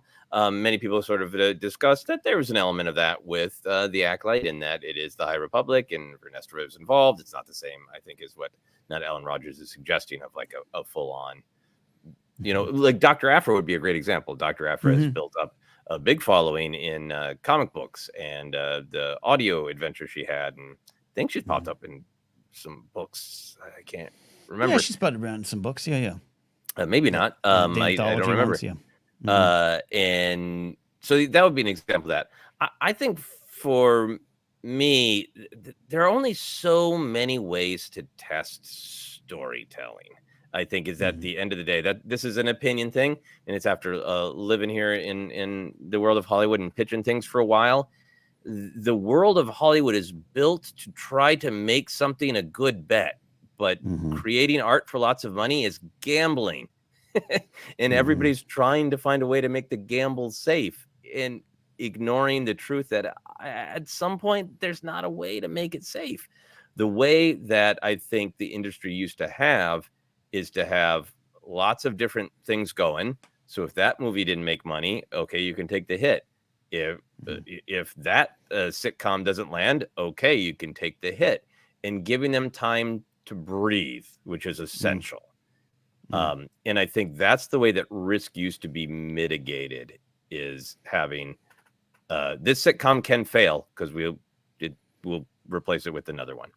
I think that's one of the things that the streaming model has upended, and also pulling the rug so fast. I think a second season of Acolyte might have found better numbers. And so for me, it's more, it's less finding a way to make the gamble safe and a little bit more being willing to be like, there's no point in making a gamble unless we can put a decent amount of chips behind it and give it a chance. Yeah. The no one wants to lose their job effect in Hollywood is a thing as well, right? Yeah, look, I wish there was a non-businessy way of truly trying this out. You know, you could do surveys, you could do your demo checks, you could do your bring in a group to do a test audience thing and the test scores. But even that can, I think, impede art. So I understand where not Alan Rogers is coming from. I think there's books, comics, and games to do it, but that's not a big sure thing too. I think a lot of examples I go to, and I won't say any names, but there's been in the last 5, I've been in digital media employed, working it since like 2012. You've seen some giant, big multi-subscriber YouTube personalities get a show in the traditional media sense. That is a major test. They've passed it, right? They have 100 million subscribers. Their views are going, and they got something on what is traditional TV. And I would even say now streaming, I would consider that traditional media, even though it's brand new. And some of their shows have fallen flat immediately. And you could say it was the safest bet in the world. We're going to get this audience over there. And I don't know. I don't know if a popular book series, popular comic series, or even a game or any other way that you could test it would be still 100%. And I think there also, I just like the risks on it and having the confidence to tell the story with the characters you want. It's sometimes just confusing too. Sometimes you think you got that sure thing, not just with someone with a big subscriber base, but you write a joke and you're like, I got it. I nailed that joke. Man, I told that joke in the shower and in my gym and in my car. It's going to kill. And then you get there and it's nothing and it falls flat. And I think that's the danger and the risk and the fun of being an artist. So there's a big business sense to it. So, I don't know if there's a way, but even, and I'll stop talking about it too, but like you could have a character in another show too, and you can do a spinoff. We've seen that. Joseph, you and I grew up with that, Joey versus Frasier. There's no guarantee. There's no, there's the title of the book about the business of it. I was going to go to like a Mork and Mindy versus what's Carla's in-laws that they got the spinoff. The Tortelli's spinoff. Yeah. It's hard. So great question. Yeah. Great thought. I don't know. I don't know if you could find the sure thing that way. Nick Arcus has a great point here. I'd like to see them take a micro-series pilot approach like the new Battlestar Galactica. They made the mini-series engage interest in a full series order after they saw the reception to it. I think that would be fascinating. We're seeing streamers make plenty of movies, but we haven't really seen that with, I think, the big IP. I think Star Wars, Marvel, Star Trek, have wanted movies to stay in theaters, but I'd be fascinated with a streaming film, lower budget and test the waters. I think that'd be a great way to do it. I think you and Nick could talk about something that maybe could work. Yeah. And to me, that's the promise that I don't know if will ever be fulfilled about streaming, as it changes and the subscription rates go up and people delete and people cancel. But it's like, I thought, you have this thing, you have this safe thing, your own streaming service that you could do what you're talking about at a lower cost, lower risk, and then spin it off. I just don't think that'll ever happen now. If it was ever going to happen, that might have been a pipe dream of mine. So. Yeah, but the business is going to change a lot and soon because everybody is very much waiting to see what happens next. It is, We'll do Business Center another time, but I got a lot of friends, a lot of folks that you're doing what I would call a classic independent movie, which is the lifeblood of film in a lot of ways. Yes, the big budgets keep it going, but art exists on that level and moves everything forward. But like I got friends filming complete TV shows on their own independently, and trying to sell those as a package, sell it as a completed thing, and that's not something that necessarily was done in the past. So yeah, final thing I'll say about it is, everybody wants to find rules because it's just we're like Yord. Hollywood's like Yord. Like, tell me the rules so I know I'm safe, and I memorize them and I do them, then I'm safe. And the truth is, the way art and the business of art often changes is somebody just goes, "Hey, why don't we do it this way?" And Desi Arnaz says, "Why don't we film it in front of a live audience, but not broadcast it in front of a live audience, and then play the film with audience laughter later?" And people are like, "You can do that?" And like he just said, "Why not?"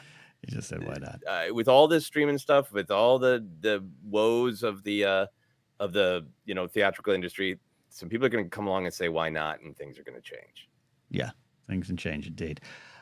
Great stuff. We're going all around the place. I like talking the business side of it here. We got some great comments there as well, but I want to get to some calls here. Joseph, we hung out with this man recently when he took, I think, 19 LA Metro buses to get to your birthday variety show. 8984M, a.k.a. Brady, a.k.a. Qimir is on the show right now. 89, how you doing? Hello. Just pardon me. I'm half delirious. Just play like a night of Outlaws. Drinking a lot of coffee right now. A lot of coffee. Yeah, just built a relationship with Crimson Dawn and then robbed them blind. Look at you. Look at you. It's a good night. You should get college credit for that. Indeed. Well, we're talking a lot of things. We could get a quick review on Outlaws from you. Then I want to hear what the Acolyte meant to you. Brady, how Outlaws is clearly striking a good chord with you here. Yeah, it's a lot of fun. I think some people have varying opinions. It's very much like a Ubisoft open world game. Yeah. So people have various, like feelings on those mechanics, but it is very much that. But for me, the Star Wars theming of it all, the details, it's a lot of fun. Yeah. Good. Are you getting to interact? I don't know how video game spoilers work these days if people don't want to hear it, but are you getting to interact with Kira? Not yet. Okay. I'm not that. I'm only in like 2 hours into or 3 hours. Only 2 hours in. Oh boy. Okay. I gotta pick up a second paper route to buy the game, and I gotta get myself an external hard drive because I can't fit any more games on my PS5. So all right, I want to see you ride your bike, throwing digital copies of newspapers, throwing full iPads at windows. You want to know this is how my paper career? I was the substitute paper boy for a couple friends growing up. When they would go on vacation, I would do it so my mom would help me. One time, I rolled up the paper, you put it in a little bag, and you do it 4 a.m. And I threw it out of the car, and I put it straight into a thing of oil someone had put in their driveway, and I had to go buy the paper. It was a thing. It was a thing. Oh no. So there we go. Brady, Qimir, my friend. What did the Acolyte mean to you? Man, I've been trying to voice. I don't know if anyone said this, but to me, the Acolyte was very much like a 2000s kind of edgy emo anime. I don't know if that resonates with anyone in this audience, but it was so anime, except from a femme perspective, if you know what I mean. Because I think of the 2000s, there was a lot of anime shows that wanted to be like kind of different. They go dark, they go bad, I don't know if you've heard of a show called like Death Note or like Code Geass. It was kind of that in that vein where like the protagonist kind of goes bad, and it really explores the darkness. In another sense that a lot of those shows got canceled after 1 or 2 seasons. They didn't finish the stories or very struggled to finish the stories, but yeah. Yeah, I'm not super anime knowledgeable. I've only watched a few, but that really does track with the few that I've watched, that there's a decent amount of enemies to lovers kind of stories. And yes, and the stranger Qimir, I can definitely see that connection. Oh yeah, there's I think the one thing that in the West people know about anime is that there's a lot of gays, if you know, a lot of male gays. But the Acolyte, it's full on female gaze. You gotta look at some naked shots of some chiseled man right there. And I love that it's part of the storytelling too. That he is doing that. Yeah. My friend Alicia Malone wrote a book on called the female gaze and about art and film and all this stuff, and I like what this show did in that regard. It's great stuff. Great stuff. And as far as the anime thing, I'm equally as I like the knowledge. Our buddy Andres Cabrera, Ace, is he's all about that world, and I think he'd agree with you, Brady. I think he'd really agree with your comment there on what you're really good feeling from the insight. show. Yeah. And I think one other thing is that these because anime is adapted from comics or the Japanese equivalent of comics. And so it's usually like a single author who's drawing and then writing everything. So you get this very earnest vibe. There's almost no filter at all, to be honest, which I feel like the Acolyte kind of embraces. They don't hold back from, what they want to say from their perspective, right? Yeah. And man, it's as Amandla says, like about Leslie Headland, like I effing love that. I don't want to curse on your channel. It's all right. Love it. I love it, Brady. Thanks for sharing your thoughts. I want you to get back to playing the game while we're streaming. You can have two screens up. Yeah. And you can do that. You can do that. And thank you for go betray the Hutts. Yeah. Yeah. I've been screwing over the Pikes because I got lingering feelings from Book of Boba Fett, Yeah, absolutely. Yeah. Get what's coming to him. Thank you, 8984M. We appreciate you as always. Okay, buddy. I've loved the podcast, man, and thanks for having me. No, thank you. And thank my you for all the great lack stuff. of my delirium right now. No, get back to it. Get back to it. I definitely can't wait to play Outlaws. I've been replaying Red Dead 2 story mode the last couple weeks, getting back into it. And I play those games if there's a morality, level that you can either grow or decrease. I always end up playing like a good little boy. And I try to get perfect, morality or whatever it is. Like in Red Dead, I reached a level where you get money for being good, But with Outlaws, I mean, if you get rewarded or lose points for going against someone like the Pikes, I'm going to take whatever. I'm going to take that risk. I'll get in there and I'll treat them bad. Yeah, I don't know when I'm going to have time to play responsibly because I have such a hard time once I get started in video game. But those emotional connections are what pull me through, and that's the best stat I've heard for Outlaws so far. So you can get back at the Pikes. Get back at the Pikes. Get back at the Pikes. Ken, I think you should find a question that speaks to your heart. Yes. While I go visit the little Jedi's room. All right, I'm going to do that. I'm going to take this question from our buddy, Adam Knight, who's got a pro wrestling match tonight. He says, my favorite part of the Acolyte, watching my daughter's heartbreak as she kept going down to the dark path, encourage her to find peace. There you go. See, Adam, and I know Adam's probably in the ring by now, but I like, that's what I say when I talk about how this show caused me to question things and it caused me to look at things differently. It challenged me, all those kind of things. There's great lessons to me to be found in characters making choices that you wouldn't make or you wouldn't want them to make, or maybe aren't generally made in a hero's journey kind of based franchise like Star Wars is at the end of the day, this morality tale. And I think this show wasn't afraid to do that. It wasn't that there hadn't been questions of the Jedi before. The prequels are built around that. The Clone Wars makes you question everything about that institution. We know the end of Ahsoka's journey, and the Clone Wars season 5 is something that put the Jedi to the flame as well. So it wasn't new in that regard, but it was fun for me to even some of the deaths to see some of these characters go. They make these decisions, as we talked about earlier with Will, that they make a decision, but are lost in the process. And the OSHA thing it was hard for me to watch. I was frustrated at times, and I mean that in the best of ways. But then I know some people in my life, Jen Land is one of them, who were rooting for her, who were bringing their own experiences and perspectives and journeys into that character, and therefore found them to mean something different. And that's how it should be. So I love Adam's question. That not that you're going to sit down and necessarily use it as a after school special to talk about don't be like OSHA, but I think it's a great great thing for a show like The Acolyte, especially set in a different era that is dealing with eventual fractures in the Jedi Order. To analyze that, to ask about that, and to turn to the fandom and have a conversation about it. And I'm a big proponent of characters doing bad things, or bad characters doing good things, good characters doing bad things. I love the Game of Thrones world, as everyone knows. It's not just simply about it's all gray.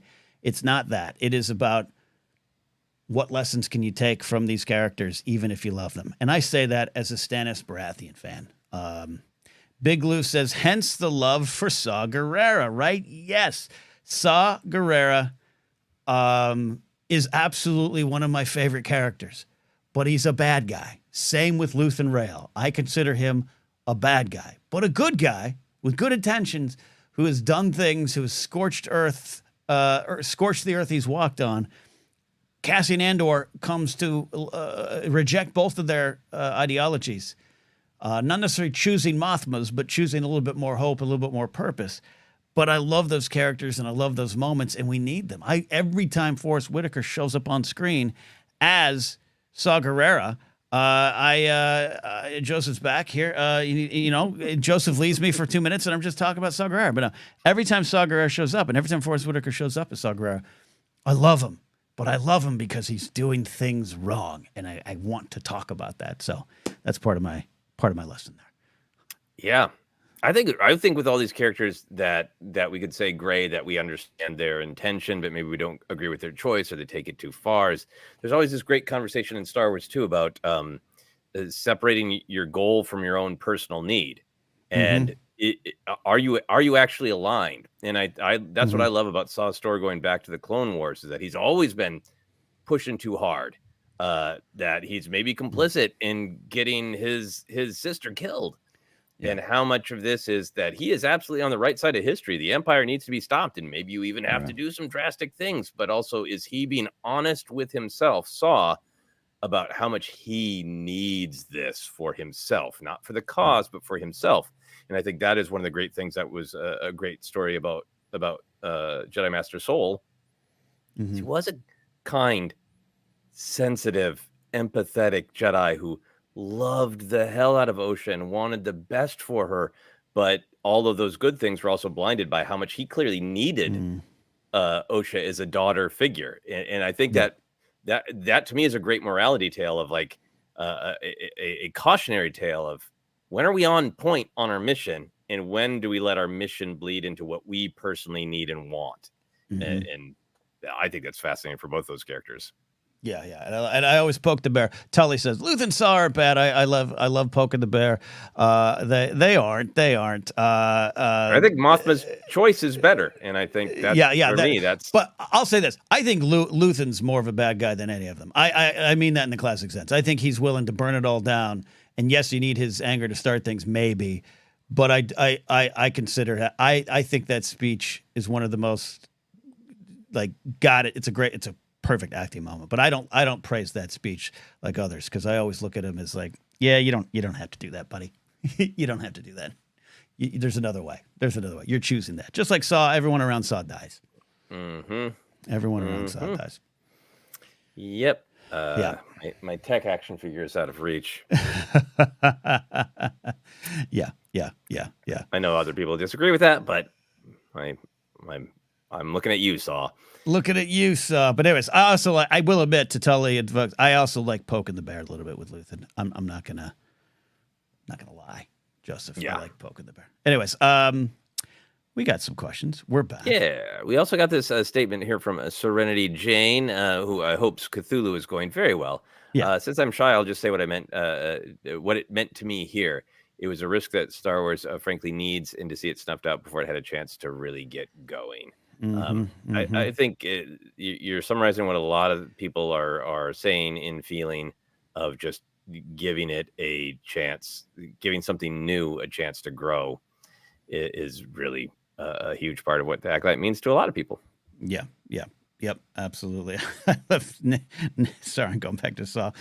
In Saw's defense, If he has one, he doesn't. I heard Krieger was an ox. Yeah.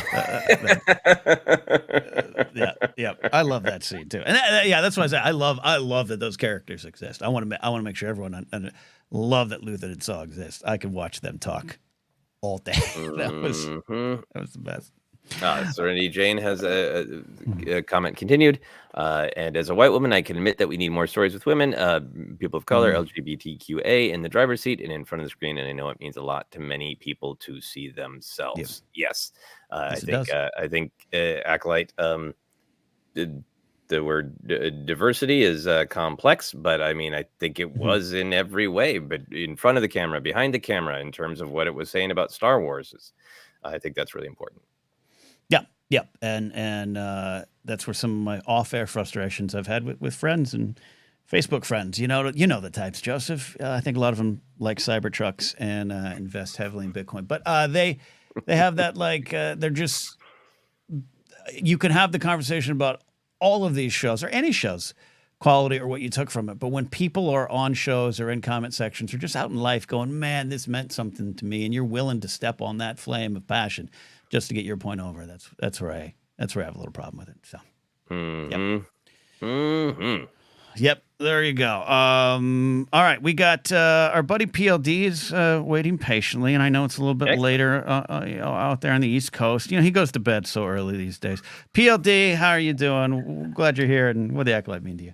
I'm doing good. Thanks for having me on, guys. And it's getting late early as it always is, but what I love about the Acolyte here is that, to me, as an older guy who grew up in the dark times in the 80s when the expanded universe was all that we had, I love the expanded universe because we got a lot of great stuff. Yeah, we got a lot of crap too, I'm not going to lie. We got a lot of great, fun, wild, wacky shit. And specifically, I'm doing a reread right now. I'm on Lando Calrissian and the Mind Harp of Sharu. What I love about the Acolyte is it felt like to me the first real full attempt to kind of get into that level. Leslie Headland really was also expanded universe fan, and you could see her kind of touching in with that kind of feel and that kind of vibe, explaining lore instead of leaving it alone. We got to explore more lore for divergences, for example, things that were dropped that we never really got back to. All of a sudden I was like, there's a divergence on a planet. What does that mean? How does that work? Force witches that weren't Dathomirian, but they weren't Jedi, and they weren't. It's these wild swings out there, and I always feel like today, as a society, as fandom, we kind of got into the wrong place in terms of we watch something and we go, "Oh, that's wrong," or "This doesn't fit up with how I look at things." Instead of, I'm going to say back in my day. I'm going to do it. I'm the old guy saying that. I feel like we used to be like, oh, that's not what I saw it as. How do I make that fit? And get more interactive with our art, interactive with our story to see where does this fit in this story that they're telling me? Where does it fit in with what I already thought? Can I make that fit? And how does that work? Because I don't want to deny anybody their storytelling. They have their own art, they have their own feelings, they have their own passions. And I'm going to say how that can fit in with mine. And that's what I loved about the Acolyte. That's what it represented to me more than any other Star Wars show we've gotten in this era. So I'm hoping they don't take the wrong idea about this and we get some swings like that, because I think we do need it. I think we do need it sometimes. No, I would agree with that. I like what you're saying about if an idea comes up once in Star Wars, it's fun to not even necessarily try to make it make sense, but just a Vergence is a really neat idea. It's popped up a couple of places. Why not play with it? Why not play with how the Jedi feel about it? I think is great to see Soul see it as this extremely important, maybe the most important thing that the Jedi have to do. Yeah, and just the overall vibe. I feel like I could teleport back to about 2003 and have somebody come up to me hey, you're reading the EU books? Some witches took over a Wookiee Jedi and he kicked everybody's ass. It'd be like, cool, I got to read those books. That was one of the most EU moments to me in a really good way. I love what you're saying. Yeah. Oh, go ahead, Paul. No, go ahead. No, I love what you're saying too, because there's no secret. Sometimes I've come out swinging against the EU. Even I had to admit it. I loved everything Leslie Headland was saying in the interviews once from the show was announced to when the show finally came out. But every time she's like, I'm an EU fan, and my hackles would get up because I'm like, oh God bless it, is IG-11 going to merge with the Death Star? What do we got here? What do we got here? What's going on? Is Luke going to fall in love with the computer? What do we got? But that's just one small corner of it. And also the EU is probably why we're still here, because it kept the flames going for so many people and a creator like Leslie Headland. But what you're talking about is the stuff I enjoy, because I read the Thrawn stuff. I read the Jedi Academy trilogy and all that stuff, and I kept tabs on it all. It is just going to the wilds of the galaxy, going to the ground level, putting boots on the ground to explore something new, something wild, or dreaming it up, because there's a lot of things I do love. I always try to admit it, even though, again, like I said, I poke at the EU just like I poke at Luthen Rail fans, I guess. But there's a lot of things that I go, oh yeah, the Witches, Dathomir, love them. And it's like, well, EU stuff. Like there's a lot of great stuff that you could pull forward and find new ways to package it, or just take as is. And I really do think that spirit was present in this show. So I think that's a good point to highlight, PLD. Mm-hmm. Absolutely. Hopefully, we'll get some more in this vein at some point eventually. Even I said before, you mentioned the idea of doing a Disney Plus movie. That could be a great way to wrap up the Acolyte. If we can't get a season 2, give us another 2-hour movie or something like that. You can connect with people that way potentially. It's an idea to try at this point. Why not try a 2-hour movie here and there on Disney Plus? You're trying everything else. Try that. Yeah. I think so. I would, my first choice would be a second season, but if it was a Osha's journey with the stranger and May's journey with the Jedi, and a little bit more pared down to Osha and May's journey, that would be great. Mm-hmm. Look, I'm all for it. Senator Rancourt gets his comeuppance. That's a title just waiting to be mined. Right there. No, I think they could do it.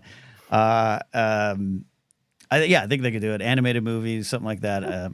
Visions is a good example too of using I think the platform well to just explore something with a little less pressure. I think we're going to see more shows like that, because I think the Mandalorian is so sort of Gen X and older. The generation, even Favreau's even a little older than playing with the Kenner toys. But it was we've always wondered who Boba Fett is. Dump the toys out. What if you only had a Gonk droid and Boba Fett to play with? And I think Leslie and Younger's generation is going to be the wilds of EU that raised them. So I think we're going to see more storytelling like that gets more wild with it. Yeah. I'm here for it for sure.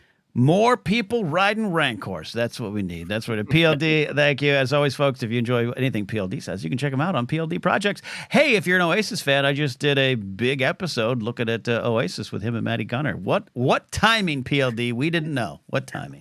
I believe I'm going to stick to it. We willed this to happen, and we made it happen. There you go. PLD there. We got a lot of questions. We got things going. Where do you want to go, sir? Well, speaking of your podcast, mate, we've been leaving this one from Alden for a little while, so we should grab that. Thank you, Alden. Very kind. It says, good afternoon, gentlemen. Wanted to ask you about my favorite characters in the show Jecki and Soul. Where did they land for you in terms of your relationship with the Jedi? As things stand now in 2024? And fascinating question. Ken, where do you go with this? We talked a lot about Soul and where he ends up, and he. I think this whole thing's a tragedy. A lot of things, even some of the survivors make some decisions that I wasn't rooting for, but would love to have seen what happened. Soul is a character like you and I keep saying. There's so many things I loved about him. So many things I think he did right. So many things I think he tried to do right. And so many things he did do wrong. And that's very, for lack of a better Star Wars term, human. And so I love the moments early on with him and Jecki where he was clearly wrestling through some stuff. He was clearly even some ignoring some signs when he's speaking to those students and like the first time we meet him, right? Even the one youngling kind of talks about fire and brimstone and anchor, and he's kind of like, and the bell is rung. I love that. But the moments that he and Jecki have where he's coaching her, he's teaching her, and she's kind of spitting rules back at him that she's learned well, but he's kind of in the beginning talking about, well, here's the rule. Here, yes, that's a stated rule, but here's the emotions behind it. That was some of the most real stuff, and I wanted to see that explored more. But we got a tragic death with her early on, which I actually liked that choice. So I think that was a great example of how you could have analyzed the Jedi Order just with them. If we had just followed them, I'm glad we didn't. But you know what I mean? Like, if we want to analyze the Jedi Order in 2024, their relationship was fertile ground for that, and I really love those characters for that. Yeah, no, I think I really liked what they had to say about Jedi balance, of trying to balance a control over emotions while also being in touch with your emotions, and it felt like Soul was a character who I love the detail that when he came in, he was shy, describing the Jedi as family. I thought he was so well performed that he had just such a warm heart in that I think that he knows how badly he messed up with the Coven, with Osha, with the lies, with what happened to the mother, with I think all of his stuff about, don't trust your eyes. I think he knows he, made some choices that he shouldn't. I think he's trying to convince himself it's for the greater good. So I think he's this very emotional Jedi, which is good in lots of ways. And then to see him sort of training Jecki, who seems like she has, she's following the rules. She's keeping her emotions on lockdown, but she's clearly a very emotional, intuitive person and succeeds more when she taps into her emotions. So I thought they were just a great sort of pair to study, what is the balance that is necessary for a Jedi between, honestly, like they're a great conversation for the audience. The audience watches, somebody like Soul make bad choices because of his emotions, and like he should have had his emotions under control. And then we watch the Jedi being so emotionless towards Anakin and Phantom Menace, like, you cold bastards.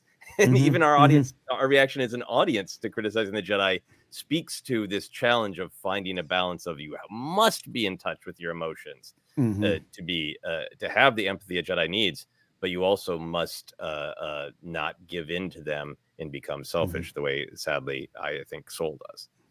Yeah, no, yeah, absolutely. Alden follows up, so Jecki's death was the biggest Star Wars gut punch I felt since losing Kanan broke me. I miss that kid for the rest of my days. Yeah, with you there. I'll also throw out real quick, like, I think that her line about, we're not defined by what we lose, but by what we survive, to me, it's one of the most hopeful lines of the show. I feel like a lot of the characters who made bad choices, if they had listened to that wisdom that Jecki had, that fear of loss, I think drives a lot of the bad choices that escalate things throughout the show. So, pour one out for Jecki, not just for her horrific, brutal death, but also I think one of the most hopeful and wise lines in the show. Yeah, absolutely. Great question, Alden. And Alden is one of the people I like poking the bear when I look him in the eyes and say, Luthen Rail is a bad guy. We have got some great stuff. I want to highlight this was going on. This was a great conversation in our thread, Joseph, and then we can go to some other questions. We got Johnny Starlight on the call. So we got Sophie from Norway calling in. Sophie, if you're listening, it's showing that your devices are not connected, so make sure your audio is connected because we love to hear from Norway. April Fresh had this. Seeing a little girl get her locks twisted correctly on screen is perhaps my favorite Star Wars moment of all time. I'll miss the show dearly, and I think that spawned a great conversation. What I would describe as cultural exchange in the comment section of what might be minor to someone else means the world to another person, and I think the show succeeded in a lot of ways doing that. And then some people highlighted some of the stuff in Andor, including the banging of the pipes in the community.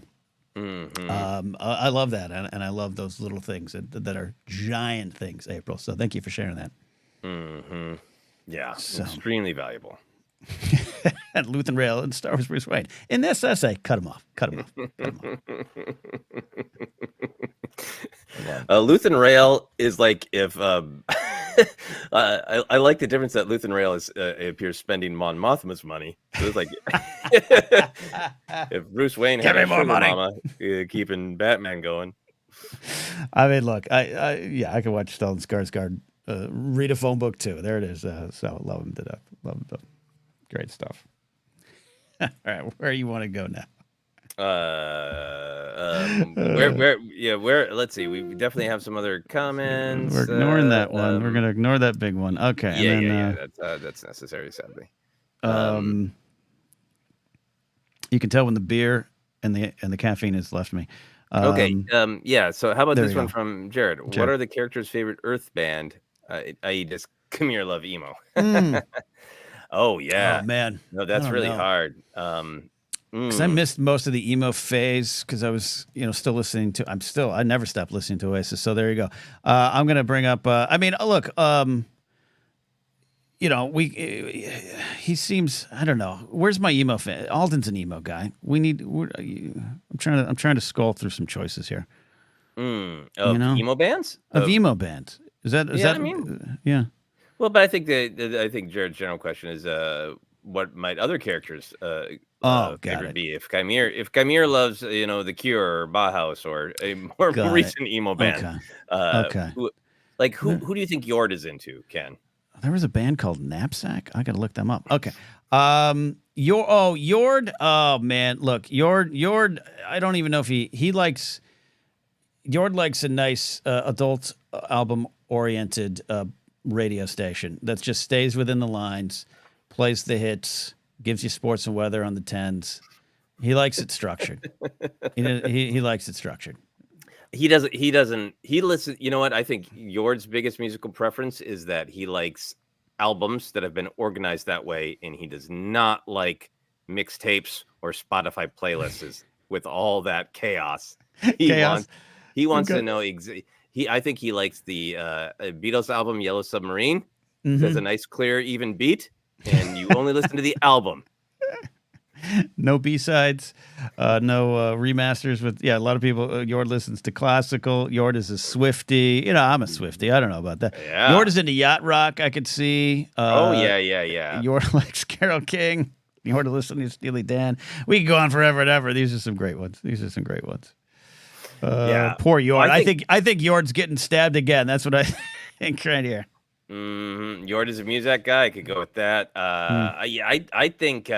I think Jackie is all measured and even when she's training, and then she goes to her room, and I think she blasts some heavy metal, maybe some good emotional hip hop. Yeah. I think Soul listens to some spoken word. He tries to find a sentence. Yord's like Soul, is he's got the Calm app going. He's got some good meditation going most of the time. I think his favorite music is in Ocean Breeze. Yes. Auntie K. I was just going for it too. And Tara likes techno. Yeah. But like she's an old school techno. Like, she used to go to the jams. She used to go out to the raves before she got her robe, her Jedi Knight robe. So all this talking about Acolyte, and we haven't been able to bring it up. There are two great things within Dara. I love how the poster has her solo poster has her hand out, like just totally embracing the Trinity move in the phone booth.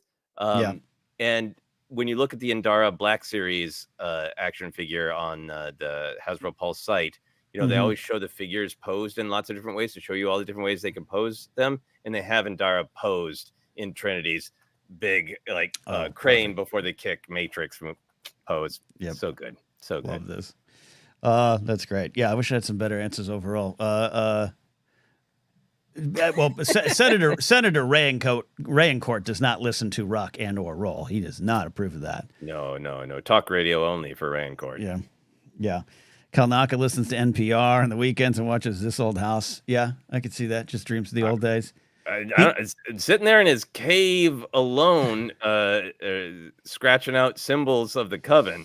I think he's listening to whatever those witches in his head tell him to. Yeah, he listens to those witches or some really gothic, German metal band, that dresses up in costumes or something like Gwar.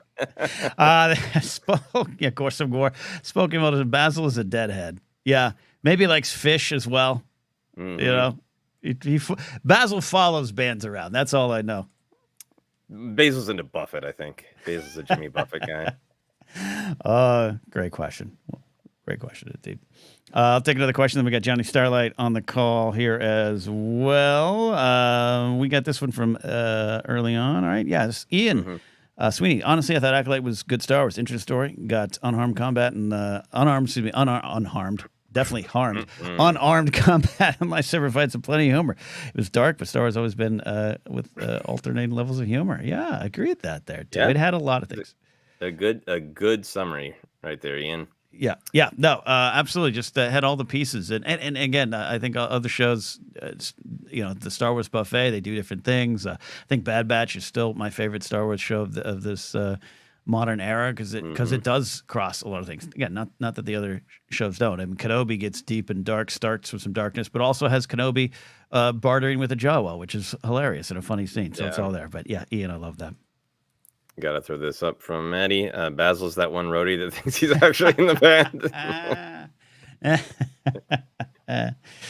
Love it. Too painfully true. All right, should we take a call? Yeah, let's do it. We got on the line someone we had the pleasure of meeting in person the other day at Joseph's birthday variety show. He is a rock star. It's Johnny Starlight. Johnny, welcome to the show. How you doing? I'm doing good. I'm just hanging out with my dog, just mourning the Acolyte. So whatever. It's all good. All good. What where you at? What did the Acolyte mean to you, man? As you mourn it, let's also celebrate it. Yeah, no, of course. No, I feel like the most special part about it was how personal that Leslie Headland was allowed to be. And it's something that I similarly feel about like The Last Jedi being my favorite. Like I feel like for so long we've been like I feel like it's kind of Kathleen Kennedy's modus operandi to kind of get through all these stories so that we could really give the freedom to these creators to do anything they really want with it. And I feel like she really got to do. So that's what was really special about it to me. And I really that story was continuing. But yeah, I just think that's the real heart of it. It's just the freedom for them to tell the story in the Star Wars universe and stuff. First of all, that's a great point. We're going to talk about it. It's pretty emotional point about the show. I love that your dog is squeaking a toy in the background. It's my favorite thing. He's a I see him. Oh, look at him. We can see that. That's amazing. What a squeaky cutie. Yeah, Kathleen Kennedy had a quote a while back, and I can't remember where or when, but just talking about the realization that what made the original trilogy and in the first film special is that it was so personal to George, and it was all of his the things he loved as a kid and his quirks and his life experiences and processing the desire to get out of Modesto and the anger about what was going on in the government and all that stuff that was real to him is what made it work. And talking about wanting to have that connection with the artists who are making it now. And I think you're really right to point out that this was one of the things that was powerful about the Acolyte was really put yourself into it. You're not making a product. You're making a statement. You're making the internal external so other people can see and feel what you feel. Love that, and I love that you highlighted the Kathleen Kennedy quote. One of the in Amon Lestenberg's messages that went out. I love that she highlighted Rain Roberts, a producer's story group member that's been there for years, and a lot of folks knew the name, but most didn't. And for her to kind of work closely with Leslie on this, and Rain's someone I think she had social media for a while. I don't know if she does. She wisely got out. If she did, if she's still there, I don't see her. But I love that being highlighted as some, this is a business. It's a business for profit. And this show ran up into a lot of business, ran up into a lot of things. But I really do believe in my heart of hearts that we got artists telling stories, and you got producers working closely with the artists to pull the story forward. And tie it into the big thing, tie it into Star Wars, try to make money, do all those things. But at the core of these, it is their stories, and I love that. I love that about this series. You felt it. You felt the love letter to a lot of things, not just Star Wars, but a love letter to life, emotions, complicated questions, gray areas. All that was there. I hope they find a way to make a little more money, going forward, because I just, that's a great environment for, some greedy corporation to build in a film studio. Like just incredibly personal stuff. I think they're doing good, and I want them to. I want them to keep doing that kind of thing for creative for us. It's so much more meaningful to us in the end. When it's, like all art. So. Yeah. Absolutely. Very well said. Very well said, Johnny. What's your dog's name, Johnny? Buddy. Oh. I got to name him. He would have been a little chewy, but hey, he's great as too. That's great. Yeah. Johnny, thanks for sharing your heart and emotions on the show and your dog squeaky toys, and we hope to see you again. Thanks for coming out to that show the other night too. A lot of fun. Yeah, thank you, Johnny. Great talking to you guys. And Johnny, thanks to Buddy too. I think But- Buddy made some great points via Squeaky Toy. He did, about you the know? Acolyte. I love that. Franny is not a toy dog. Everyone, but Baxter, rest in peace, Baxter. He'd look, even when he was blind and 17, he would look over and one day he'd just be like, squeaking and going, I miss a toy dog. I have to teach Franny to get some toys going in the house. Mm-hmm. And clearly my wife and I just have to take turns squeezing squeaky toys. That's all. That's all you got to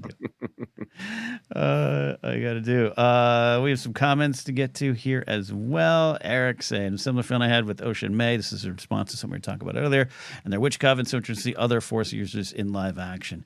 Yeah, I think that was one of my, I have to admit, it was one of my favorite things, but I don't want to say defensive like we talk about with like some of the other stuff, but like I get curious because I got to admit, Joseph, that I'm like, there's only one way to use the Force, and Yoda taught us it in Empire, and it's with the Jedi. And even with like some of the Thrawn books and their talk of Skywalkers and even some of the the adventures of Luke Skywalker and learning other things, I'm fascinated by it because I need to be reminded that the galaxy is pretty wide and the Force doesn't necessarily choose teams. So I love that this show dealt with that. Yeah, no, and I mean that's one of the things that I have no idea if it would have been in a season 2, but I wanted to know even more about the witch's philosophy, because the philosophy that we heard, in my opinion, wasn't different. It connects us all, and the individual matters, but the individual also has to contribute to the group, and through the thread we're all connected, and we should use it for self-defense at times if necessary. All their philosophy was so aligned that I wanted to understand even more about who they were and what they did, and how if they were tapping into the dark side, like how they were and all that stuff. But I guess we did get to see them tap into the dark side by taking over people's minds and seducing them with their greatest needs. So Indeed. Hey, a few more minutes left in the show. So if you're out there, if you're a Patreon supporter at patreon.com/ForceCenter, the call link is in there. We'll take a couple more calls if you're out there. If you've got some other questions here in chat, we got a few we're going to pick from here, but now's the time to get them in before Joseph and I get on with our evenings. But this has been a lot of fun. And Joseph, we always have a lot of fun doing these Q&As. We want to do more live shows, all that kind of stuff, our schedule and life permitting. But yeah, man, I just love hearing directly from the fans about what this show meant to them. It's been a fun journey. So thank you all for participating. Absolutely. I've always said it's one of the great gifts of ForceCenter to hear different people's perspectives and what they bring to the art because of the lives they've led. And it's really great to hear it so directly on the live streams. Yep. It's and I admit sometimes I'm just not interested in some of the other conversations about what was good, what was written bad, what was this, what's the numbers, all that. I definitely know that's a factor in a lot of things, not just this show, but everything. But I'm just interested in this stuff. That's why I'd rather hear about what band you do love than the one that you hate. It's just more fun to explore what you love. It doesn't always. I can tell you, I try to do positive tinge jokes on stage. Doesn't always work. People like to hate. Hate is it's the quicker path in a lot of ways, Joseph. Comedy. Yeah, they got a bit I want to do at some point about that. I won't go into theoretical stand-up bits. That's not what today is for. Anyway, offline. I don't for some of the questions we have left, Ken. I don't know which you may have taken while I was away on my sojourn. All on board. We took just the one that got me ranting on Saw, which is something I love to do. And while you're choosing that one, I do want to highlight this one from Addie. The ForceCenter community was crucial to helping me appreciate the show, even when things didn't work for me. Loves these discussions. Yeah, and that's what's going on in our Discord too, where people get to just sit down with some ForceCenter friends, as we say, just discuss everything. Sometimes it's just love. Sometimes it's questions. Sometimes, hey, this didn't work for me. And occasionally we flare up, passions flare up, but it's all on the same team. It's that great vibe. So shout out to our ForceCenter friends. We've touched on this, but I want to be sure to share this from Jamie Burrows, who said another thing about the Acolyte that I loved was the emotional complexity that was presented. I don't buy into the concept of gray Jedi, but individuals operate in the gray. I think it's a great way to discuss it. I think both Ken and I have talked about this, but I am also not on board with the gray Jedi because I think, people are naturally gray. And I think what a Jedi is doing is trying to say, yes, I have flaws. Yes, I can fall in the whole venture of what I'm trying to do is to move past that and walk this higher path. And of course, a bunch of thousands and thousands of them over the centuries are going to fall. And we got to spend some time with some of them who did not succeed in entirely living up to that noble path. How do you feel about that sort of distinction between flawed people who some of them made great choices, some of them made a mix of great and bad choices, versus the idea of somebody kind of wearing the mantle of, I'm a gray Jedi and sometimes I don't give into my emotions, and other times I'm like, yeah, that guy's got to die, and I really enjoy murdering him.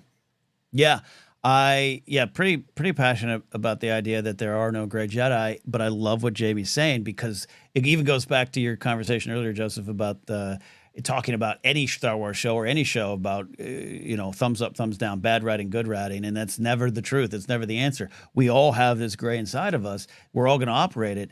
But I have to be, and I'm stepping outside the story a little bit to answer your question, outside the Star Wars world. Reason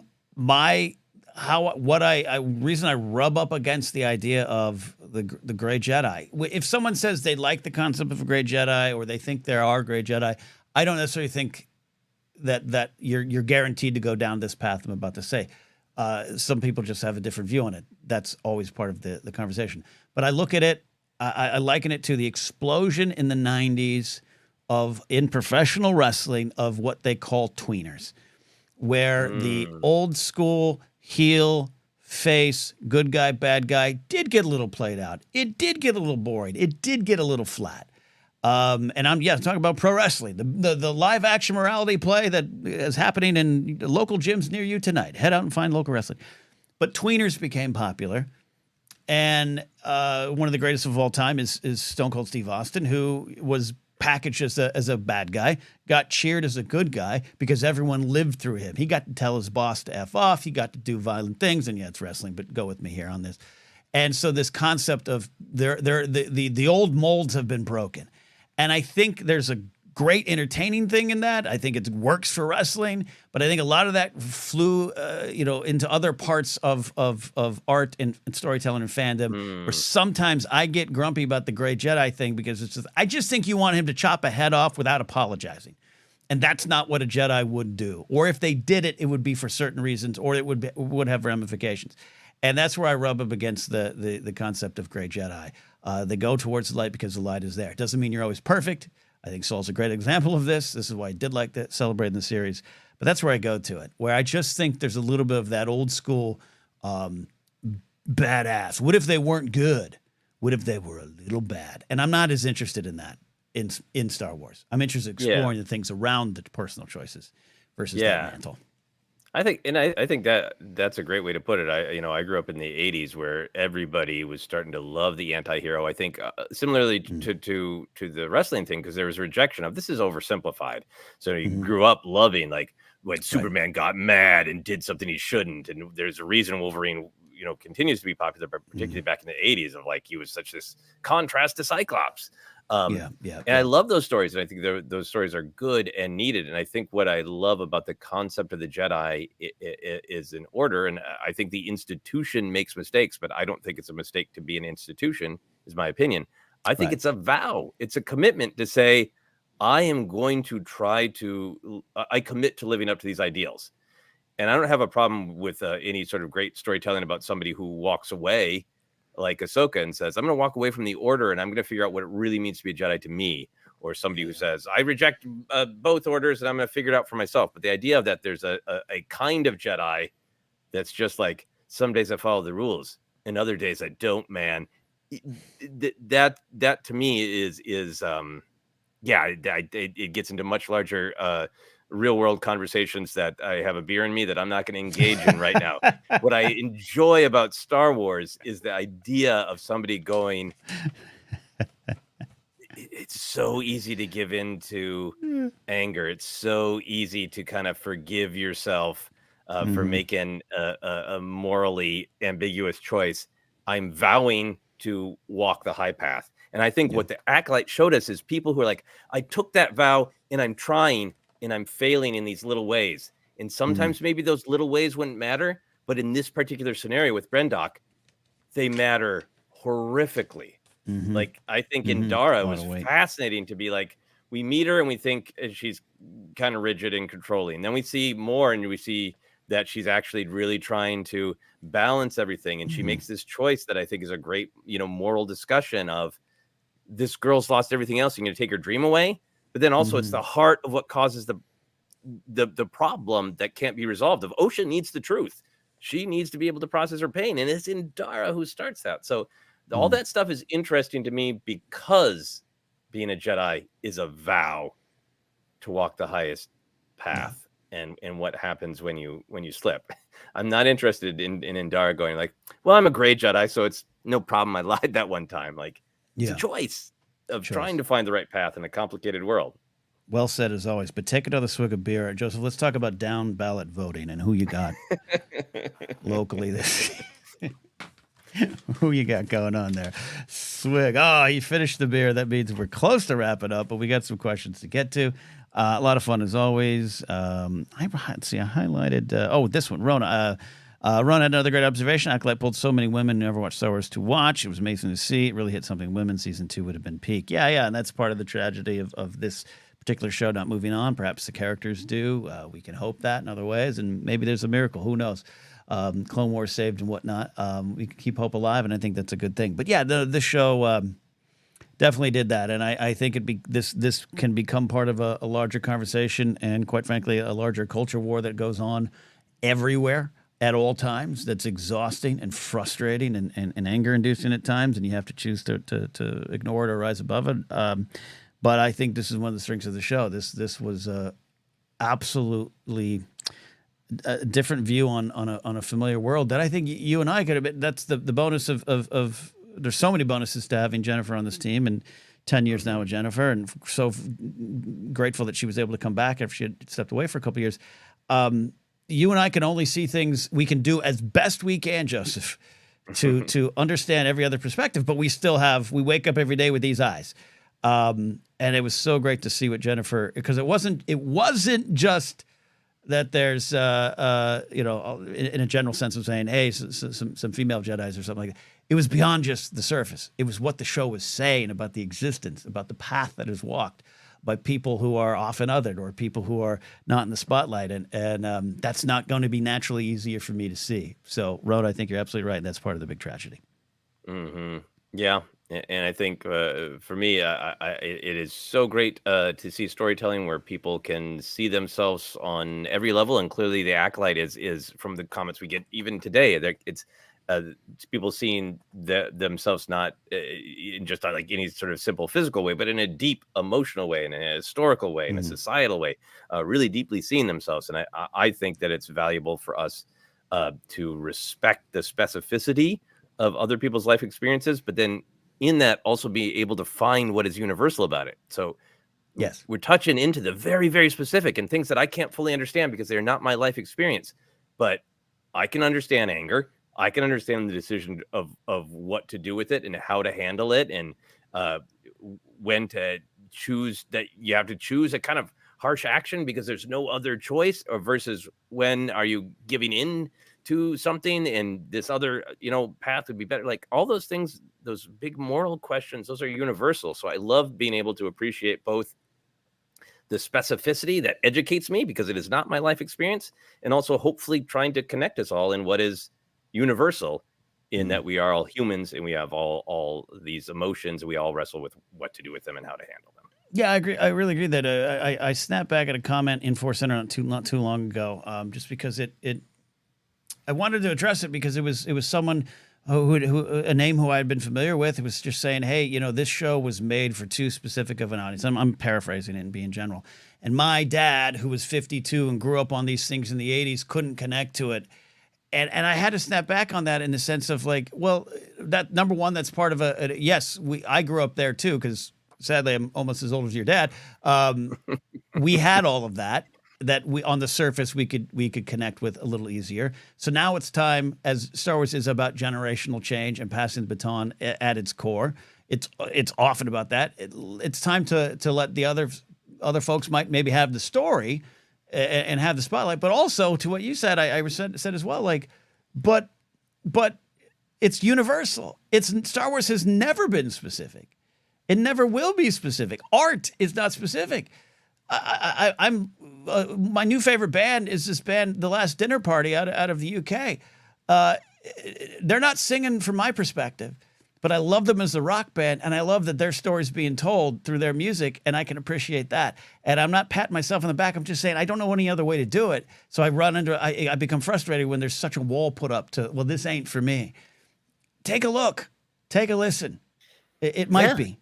Yeah, open yourself. I mean, I remember saying on the show that I had to watch myself because the first flashback on Brendock, where Osha wanted something different in her family, Mother Anastasia comes around, but everybody else is being an obstacle and telling her she can't want that.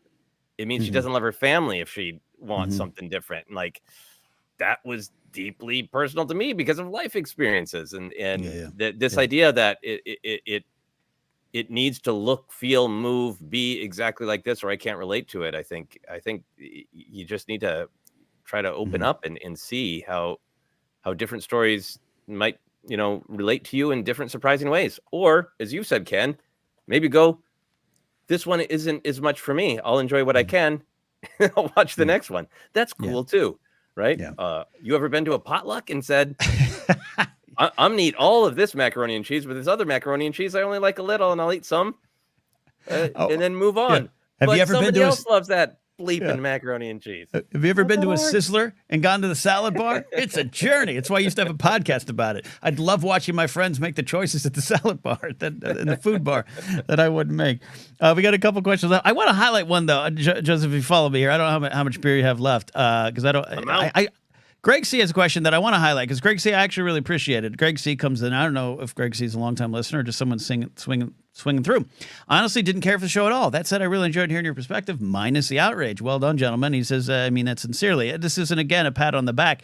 Just addressing that, like, we as we've pushed more into YouTube, and Joseph and I have been around the arts and entertainment world for a combined 60 years, sadly, right? We both started our careers in various ways in the 90s.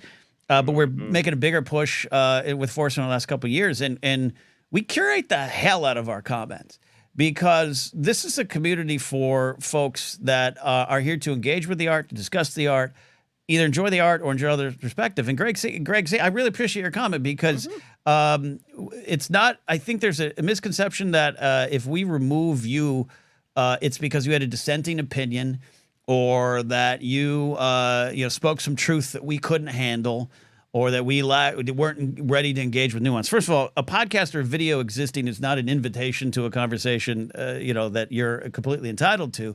It's a party we're inviting you to, and if you bring the wrong vibe, we're going to send you out of here. But that's why I like Greg's comment of saying, hey, not for me, but I loved hearing what you're saying, and I love that it was done without anger. And that's what we try for here. So I really appreciate, sincerely, you, Greg, saying that.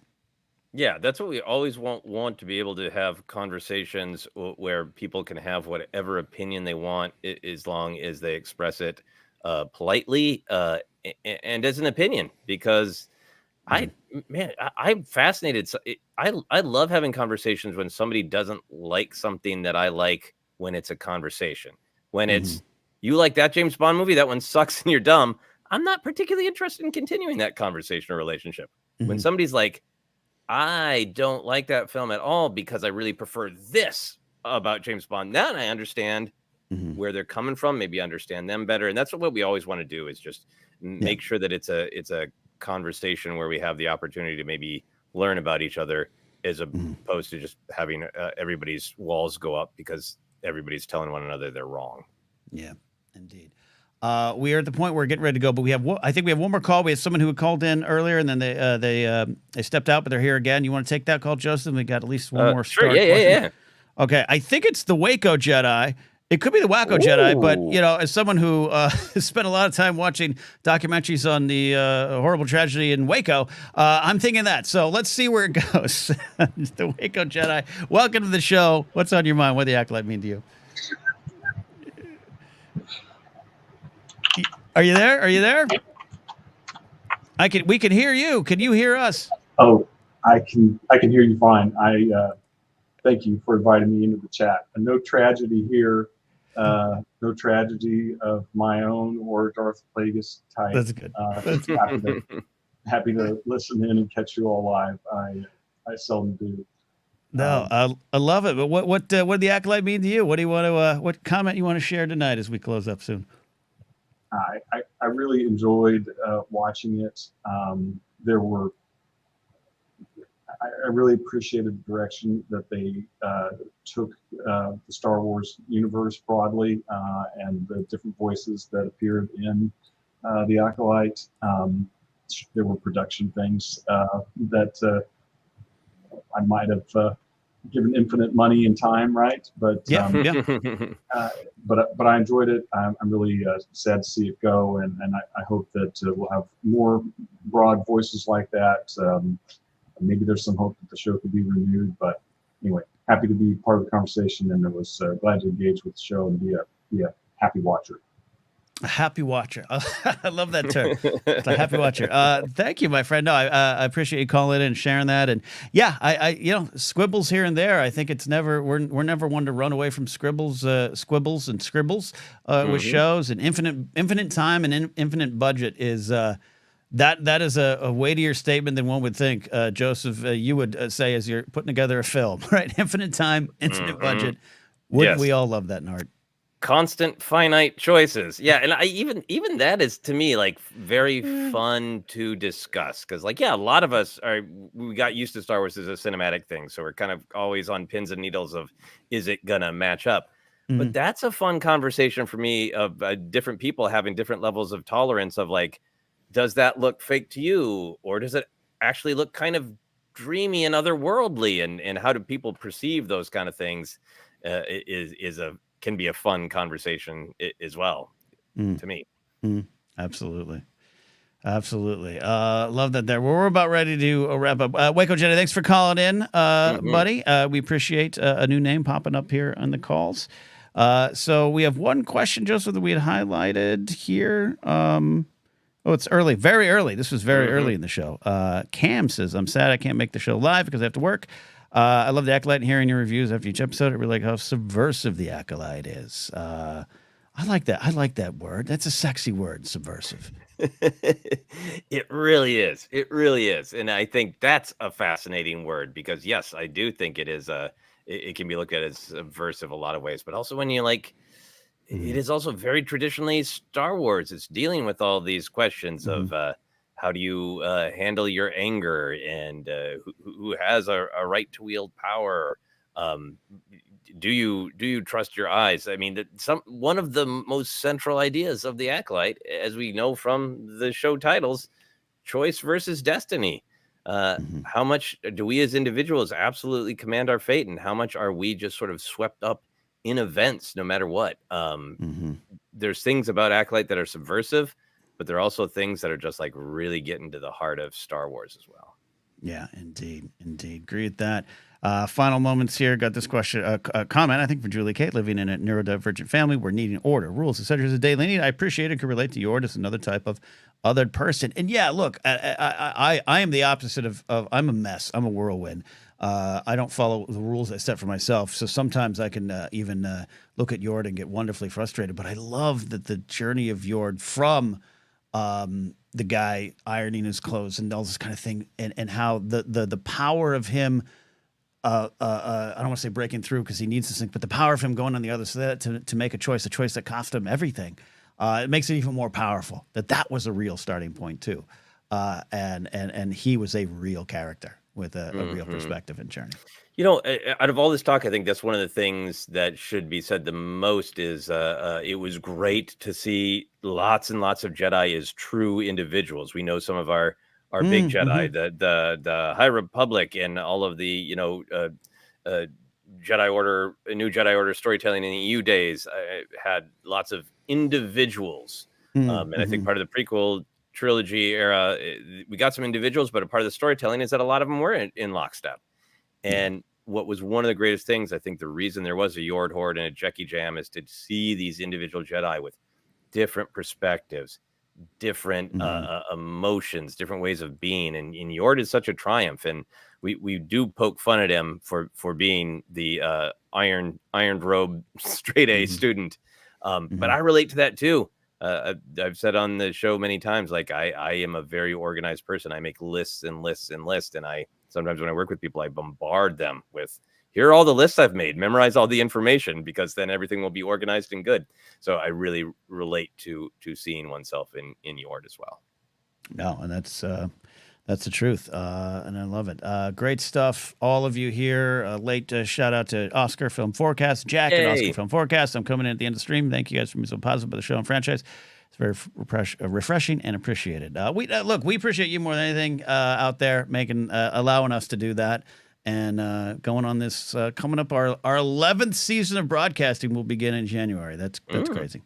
That's crazy. Yeah, makes no sense whatsoever. It does not. It does not. Well, I think we've done it. I'm going to go. We did it. We celebrated. Not the last. We're going to talk about the Acolyte, of course. We'll dive in. There's a lot to discuss, even in one season of storytelling. A lot of things to revisit as well. So we're going to do that there. That's my final thought. My final thought is I can't wait for my Acolyte action figures to arrive. Maybe what we could do? We'll bring back our short-lived series of Star Wars show and tell. Yes, just have you show and tell. We can do that. Yep. We can do that as well. Yep. That is it. All right, everybody. We'll be here again. We got news. We got cues next week. We got some Databank Brawl rewinds on the podcast feed and the Patreon page. You can find links down below, patreon.com/ForceCenter. We're working on a new additional merch store via Fourth Wall. If you want to get a Star Wars shirt, more things coming, including eventually coasters. I've got a Team Zoc coaster going right now. So we'll get some ForceCenter coasters, all that stuff. Thank you all. We'll see you next time. Also, shout out to Big Lou for helping us moderate the comments today. Check out Big Lou, Big Lou's Clubhouse as well. We'll see y'all. Bye.